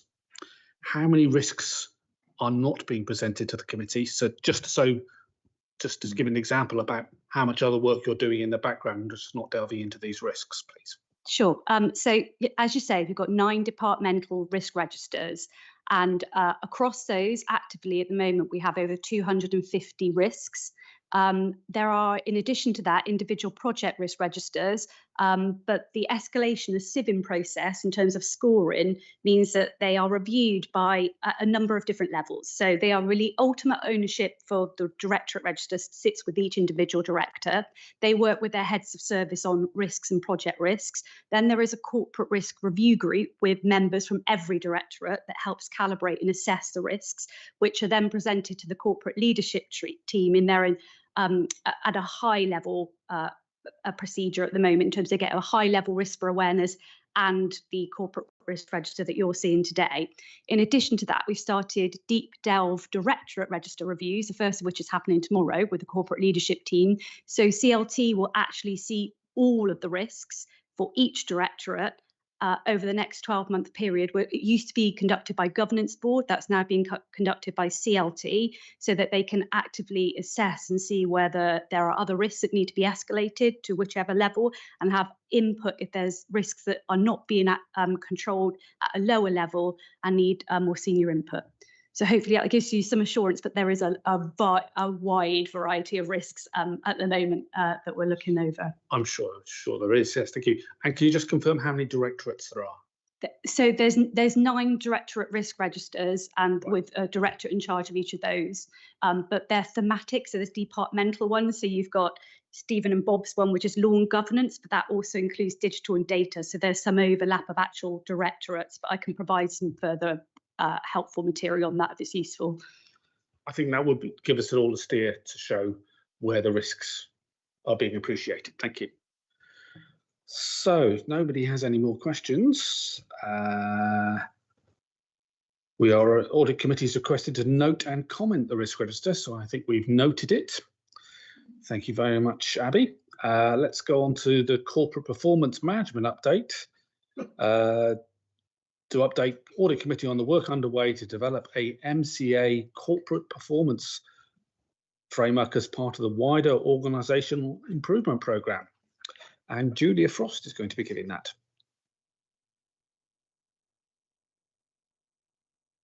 Thank you very much, Chair. Good afternoon, everyone.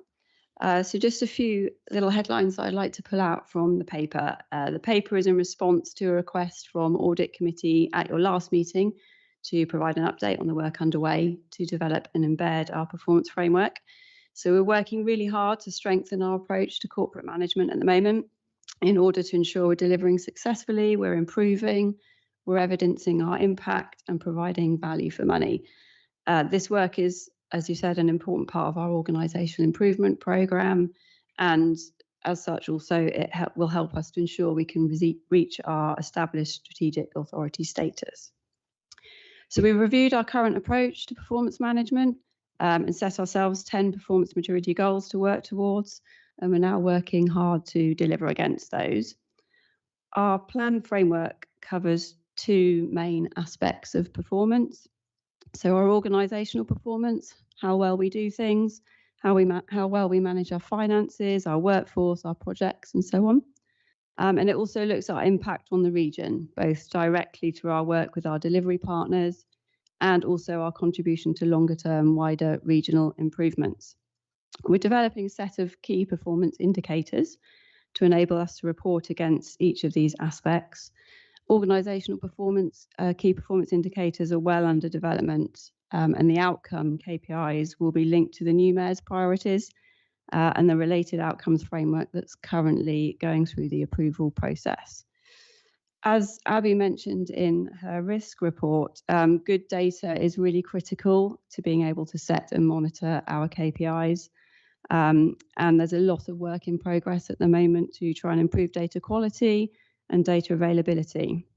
So we're looking at implementing new technology, developing a data strategy, carrying out a skills audit across the organisation, and reviewing our data roles and responsibilities to ensure that our data is really robust and we can be confident in making decisions based on it.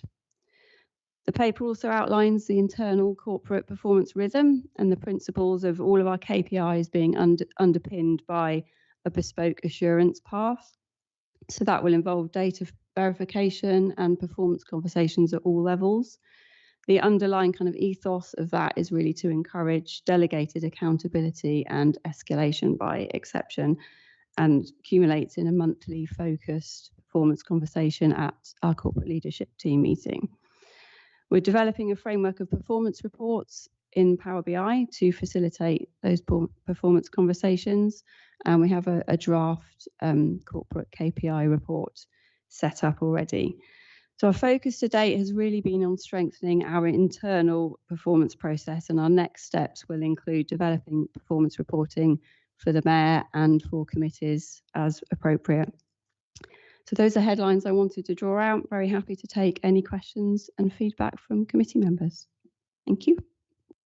Thank you, Julia. Who has some questions? Councillor Pashala. Yeah, thanks for that. It may be on a separate paper or theme, but I think in terms of KPIs, it should be great to see public benefit within that, because it's been mentioned about brand, and somewhere sits that KPI of understanding public perspectives. So I think that should be quite important to see here. And within that public perspective, it should also public benefit, sorry. It should be useful to see our the spending power in terms of social value, because that's within your contracts. But somehow those indicators are not necessarily part of a KPI.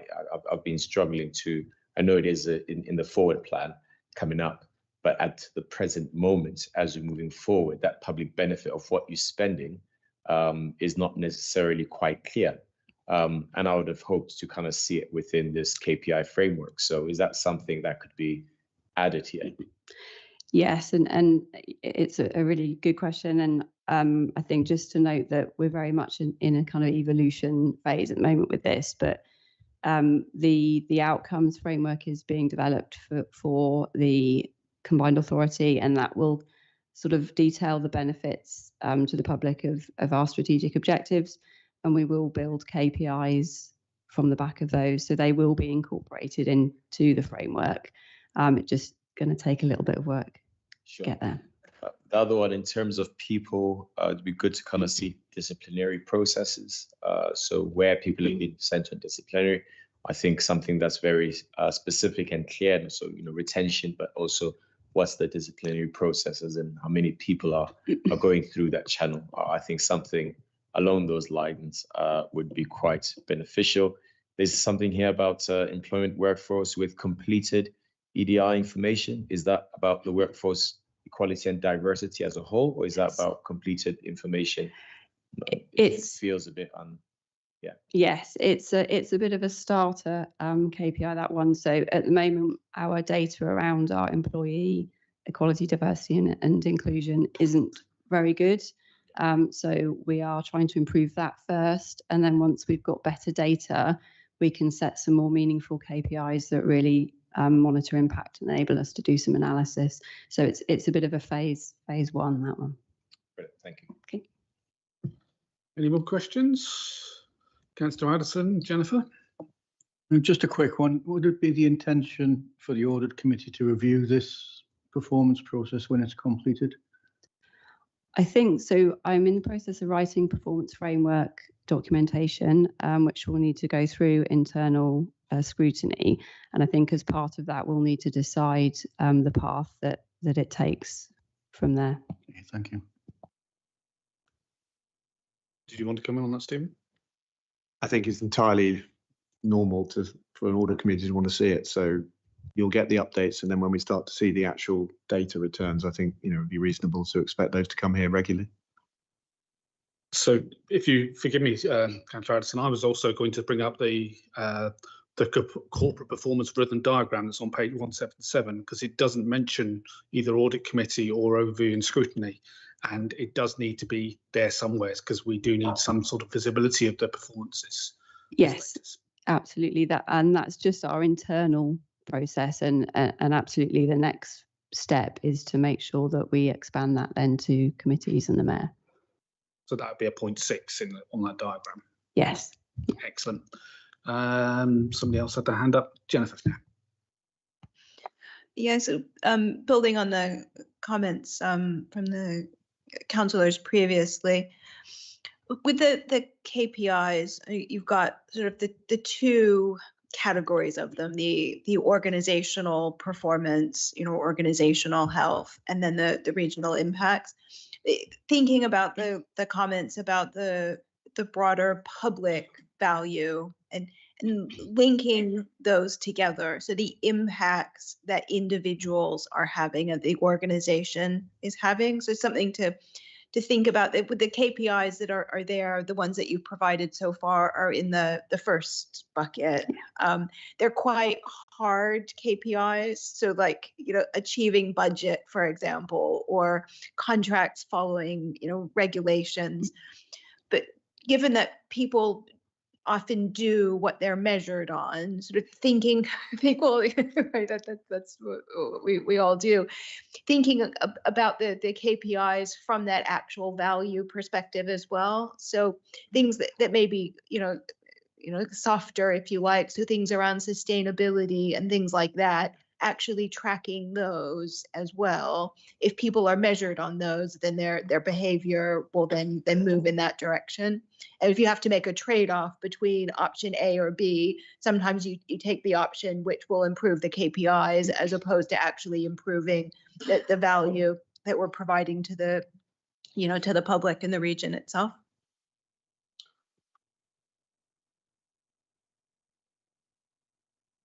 Okay to respond? Yes, absolutely right. And the KPIs in the paper are, as you say, very much focused on aspect one, which is our organisational health, the outcomes and the benefits, and those softer measures that we can go out to the public with are very much in development at the moment, but they will come. Yeah.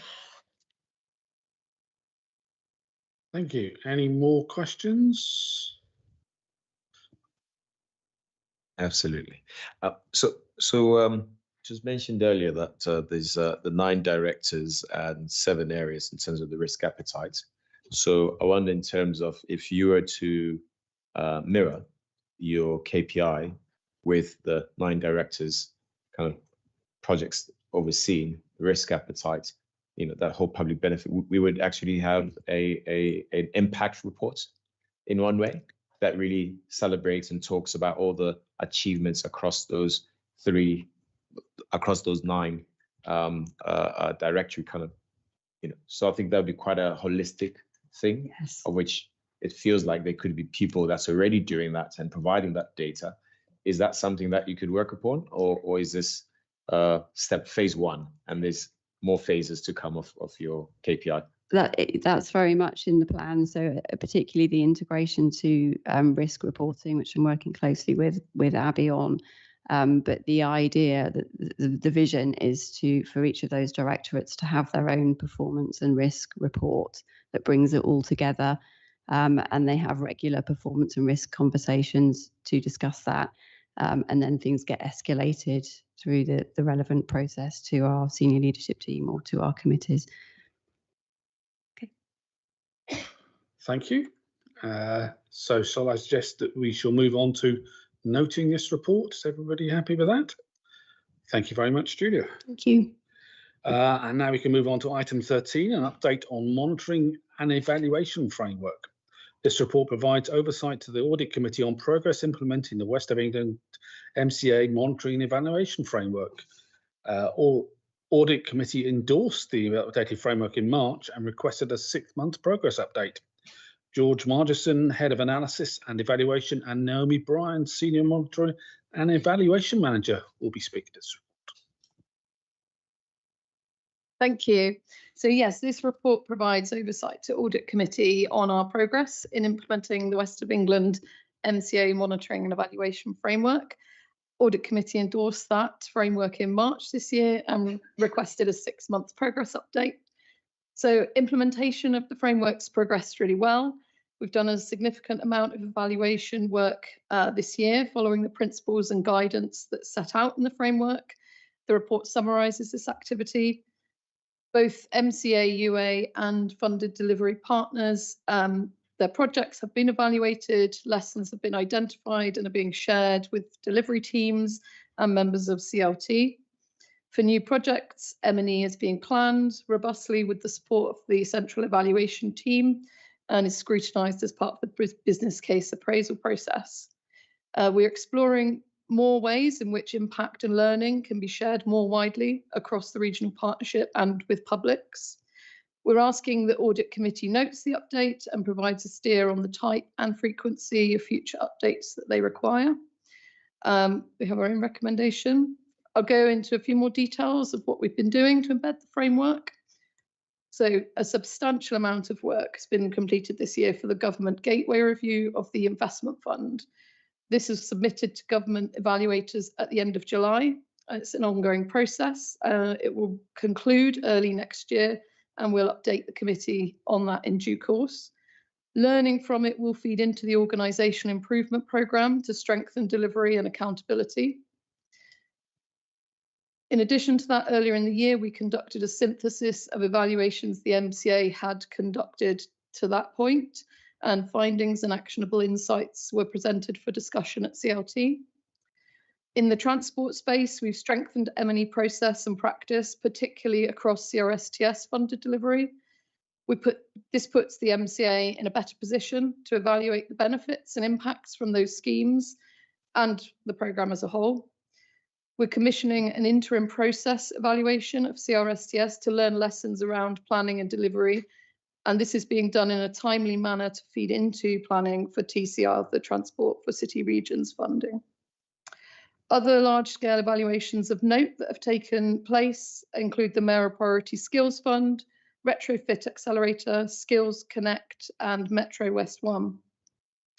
We are developing a pipeline of priority M&E work for all major funding streams to ensure that the central M&E team can target their support. There's a regular programme planned in which evaluation synthesis will be presented to CLT, and that's 6 monthly, so that the evidence can be considered as part of future decision making. We're raising the profile of M&E across the regional partnership. We'll continue to do this, supporting delivery teams, developing guidance and strengthening M&E capability. We are increasingly embedding M&E in our governance structures and assurance processes. And again, we'll continue to do that, and we'll join with the OIP work packages to ensure that the lessons we're learning are used there to drive those improvements. We have plans to publish evaluation reports and share the learnings and reflections within the regional partnership, and we'll develop the scope for reporting M&E findings to advisory boards as those boards are reviewed. We're going to use the evaluation lessons, which we've learned from our activity this year, to feed into the next iteration of the M&E framework. It's due to be formally reviewed in the new year, and we'll bring it to Audit Committee for endorsement at that point. So we're seeking from Audit Committee a steer on what level of oversight they would like of evaluation activity going forward. We're recommending probably a 12-monthly update on the M&E framework and its implementation, similar to what's contained in this paper, focusing on providing assurance that processes are established and operating effectively, and that lessons are being embedded into practice. Thank you. Thank you. Tom, Councillor Becken's up. You have your questions. Yes, so it's good to hear about the evaluation synthesis and how that went. I wondered if you could give a little bit more detail about some of the findings from that evaluation synthesis, and if there are any sort of lesson learned from the original one that you take to the syntheses going forward. Thank you for your question. So yeah, that evaluation synthesis, the previous one included 9 evaluation reports. 3 of them were actually impact valuations, interim impact valuations that will be in the Gateway review. It focused on learning rather than impact findings. Part of the reason for that was there was limited evidence of impact in those reports in the terms of the GVA or jobs created. But the findings that we shared with CLT for their discussion and thought have fed into thinking around the organisational improvement plan, as well as the work that's gone in the growth strategy. So projects having clear priority objectives and outcomes and ensuring that activities are focused on those and not de-scoped. Decision makers having better understanding of the likely scale of benefits from projects in relation to both strategic aims and the scale of programme spend when they're approving projects. Opportunities for greater consistency and long-term provision in projects to maximise impact. The recognition that partnerships are crucial and that partners' engagement early in programme planning, implementation and delivery is likely the key to success. And as I've said, there was limited evidence of quantified impact, so there were recommendations around strengthening the actual planning using tools such as theory of change effectively, to have clear benefits and targets at the business case stage, M&E planning, which we are already strengthening through the framework to ensure that things are monitored and then can be evaluated in terms of long-term impacts. Also, we're improving benefits management processes to ensure that the benefits can be realised. So yeah, I think I've covered some of the actions, but the M&E team have strengthened the requirements for theories of change.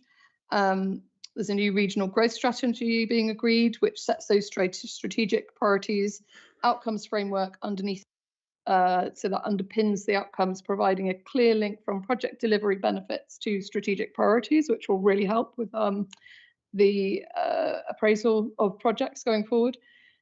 There are improvements in the OIP to business case development and processes, which we're feeding into, as well as improvements to the PMO, strengthening their focus on benefits management and realisation, as mentioned.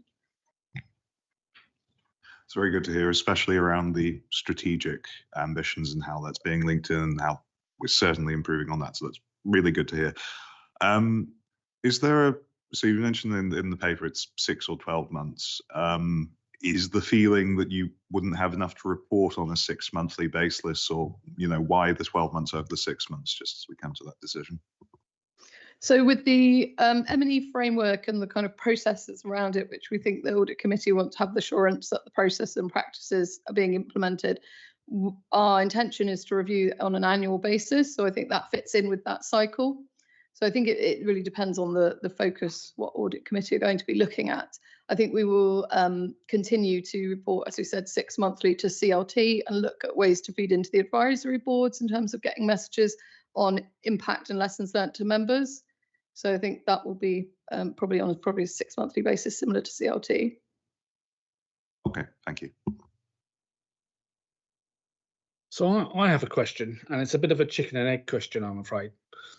The previous report was about the corporate performance management, and this report is about the update on monitoring and evaluation. Which comes first to actually define the key KPIs? Does the monitoring evaluation framework decide what things we can actually monitor to define what the KPIs be, or does the KPIs define what you should be monitoring and evaluating?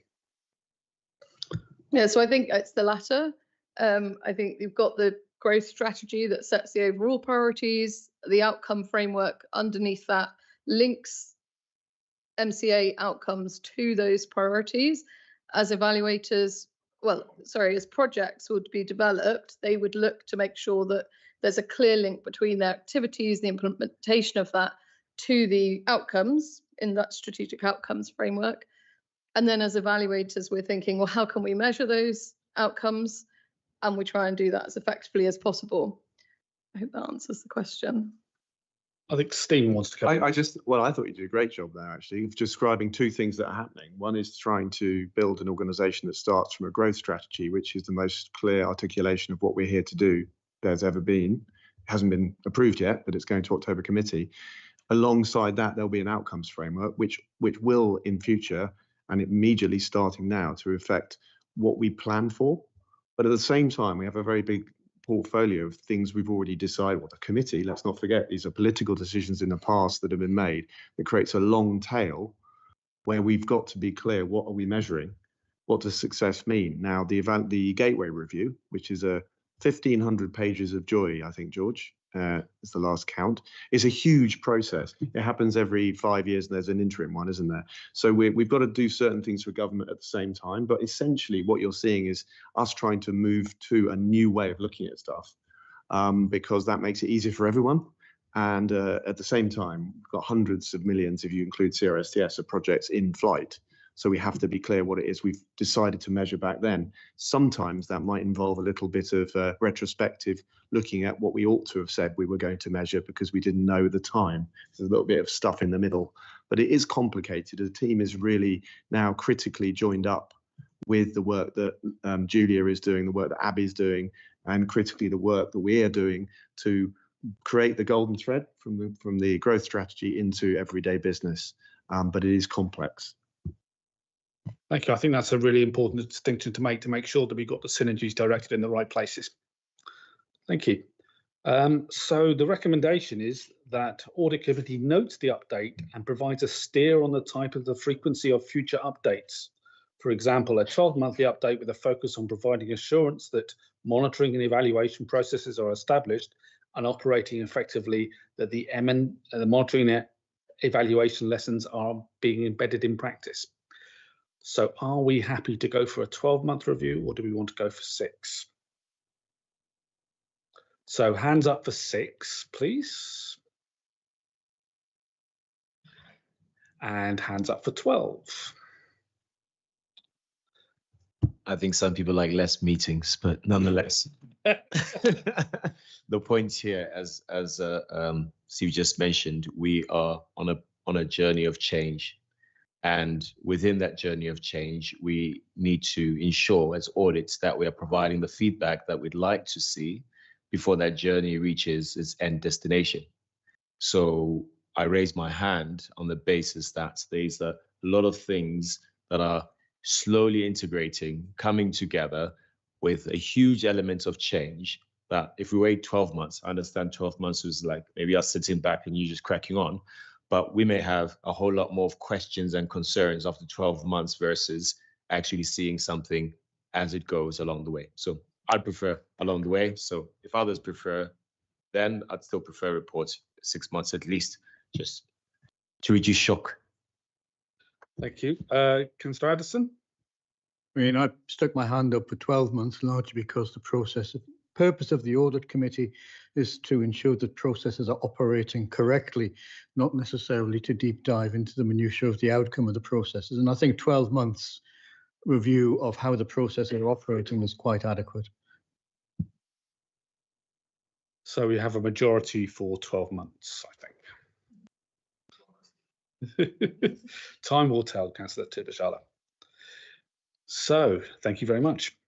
Item 14, the Treasury Management Monitoring Report, Quarter 1. This quarterly report provides a review of performance to the 30th of June 2025 and includes the new requirement in the 2021 code, mandatory from the 1st of April, of quarterly reporting of the Treasury Management Prudential Indicators. And Steve Finnegan's going to be presenting that one. Thank you, Chair. Okay, so this quarterly report provides an update on investment performance to the 30th of June 2025 and is in line with the SIPFA Treasury Management Code. Overall investment balance has increased by 34 million in the quarter to 496 million.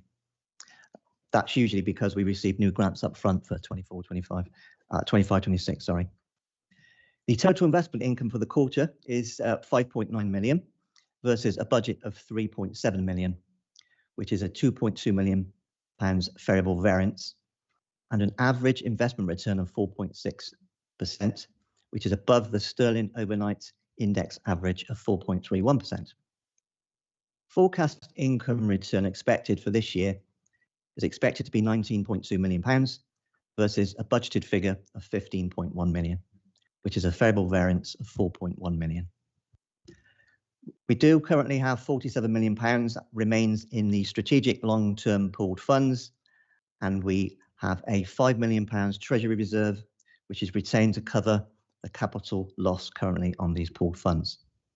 Market volatility is expected to persist, but income performance is currently strong, and Treasury activity remains compliant with the SITFA code.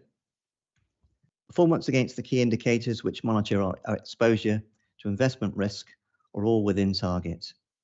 All current investments align with the ESG principles and the UN principles of responsible investment, and we have no external borrowing required during the last quarter for cash flow purposes. I'd open the floor to questions. Councillor Hucker. Thank you, Chair. Thank you, Steve, for that. Yeah, just a couple of quick questions on the pooled funds, if you don't mind.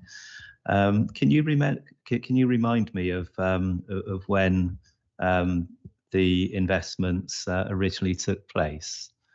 The majority of those investments were between 5 and 6 years ago.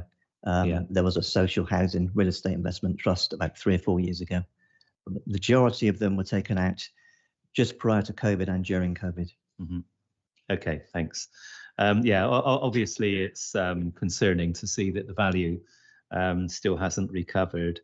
As far as the reserve of 5 million is concerned, which has been set up to mitigate the impact of the statutory override not being extended, can you tell me where the 5 million was debited to when the reserve was set up? Was it debited to another reserve, or was it debited to income and expenditure account? It was debited to it would have been income and expenditure account, but it would have come out of existing Treasury management surpluses during those years. It wasn't a 5 million hit in one year. Right. We spread it over the previous 4 years. Yeah, so in effect, then it's already been recognised, but it's been offset against other surpluses. That's correct. Yeah, and the statutory override will expire in 2029. Yeah. Thank you, Steve. Councillor Simon. Table 2 gives an income return since purchase. But I think what's more interesting is what the overall return rather than the income return has been. So I'd be grateful for some reporting in future reports on the overall return, including both income and capital variations. Are these fixed term or open-ended? Do they have a value to maturity? They have no defined maturity date. They have no maturity date. Yeah, in which case it's the return, the overall return that we're that's correct. Yeah.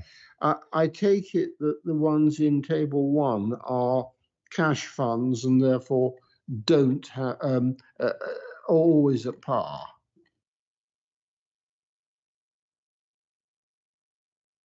If they're not at par, redeemable at par, then I think similarly they should be reported on in terms of 1 year and since inception overall return. Okay, we can adjust the table going forward to provide that information for you. Yeah. It's just the pooled funds that are open-ended on maturity date, as well as the short-term investments with the money market overnight funds. Okay, thank you. Any more questions? Anastasia Pashar. Thank you. In terms of the older funds, they're currently not necessarily using the ESG objectives. The which funds, sorry? The older funds. You've got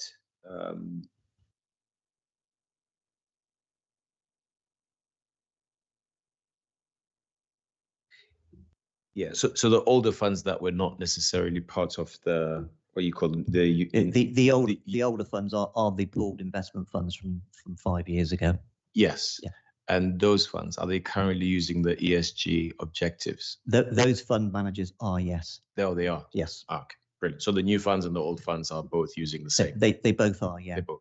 Yeah, it's just the pooled funds are invested in multi-assets, so it's difficult for us to monitor which organisations they had been invested in. So we leave that to our Treasury advisors, and the fund managers themselves have all signed up to those objectives. Brilliant. Thank you. And just to confirm, they match the MCA's ethical policies. Yes. Excellent. Any more questions? Excellent. So I recommend that the committee notes the Treasury Management Monitoring Report to the 30th of June 2025, prepared in accordance with the SIPFA Treasury Code of Practice and the Treasury Management Indicators. Thank you. So let's move on to item 15, the Audit Committee Forward Work Plan. This report asks committee to consider the forward work plan and provide comment thereon. Solange. I'll do this very quick because I know we've gone over time. So this is the rolling forward work plan, which outlines the schedule of the reports to be presented to Audit Committee at each of its meetings during the year. So the Audit Committee is asked to review and comment on the forward plan, propose any changes and make recommendations. So you'll notice that the December meeting is quite heavy. So my suggestion to Audit Committee is that you move 2 to 3 items to the March meeting to level it up. So over to the committee. Chair.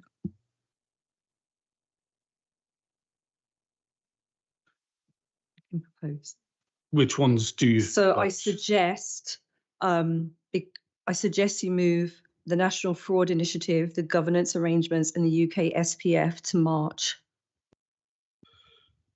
I'd be happy with that, just to note that what implications that has for a constitutional update in terms of governance. There is a constitutional update actually on the agenda. Yeah. If we're discussing a constitutional update and we're not talking about North Somerset, how would that work? We can put them together. Steve, can we? We can put them together, can't we? I think Yeah. that, Yeah. Yeah. I think that would be good because North Somerset is quite Yeah, urgent, yeah, I think. yeah. Councillor Blackensop.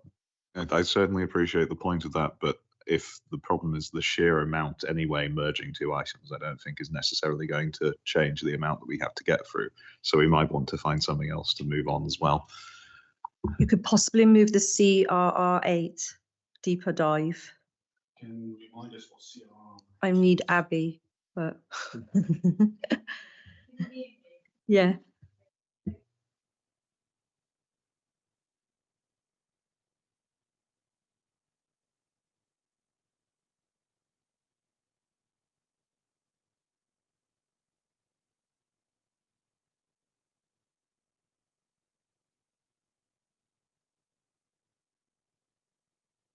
That is a quite important update, in my opinion. What do the rest of the committee feel? So we have a 2.5-hour window for the meeting. Could we extend it to 3 hours? Do people mind that? Considering it is December?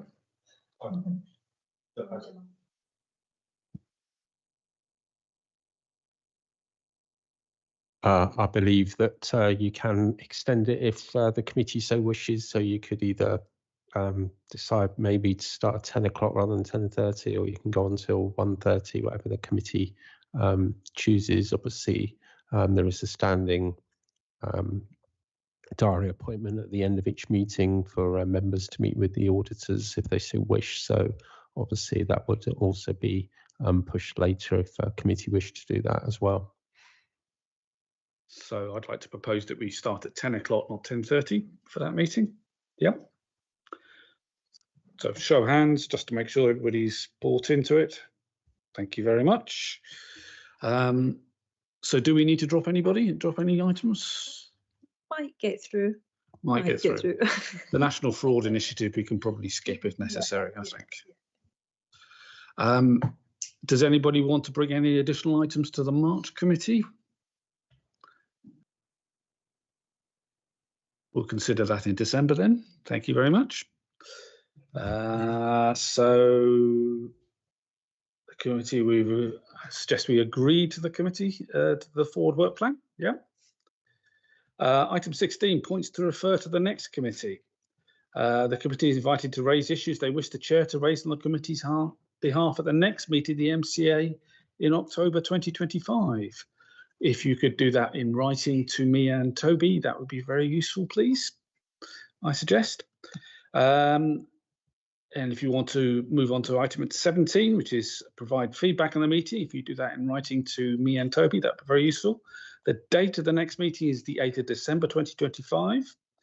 And there will be a number of informal briefings sessions. So 25th of September, one about budgets created in the MCA using optimism bias, should be very interesting.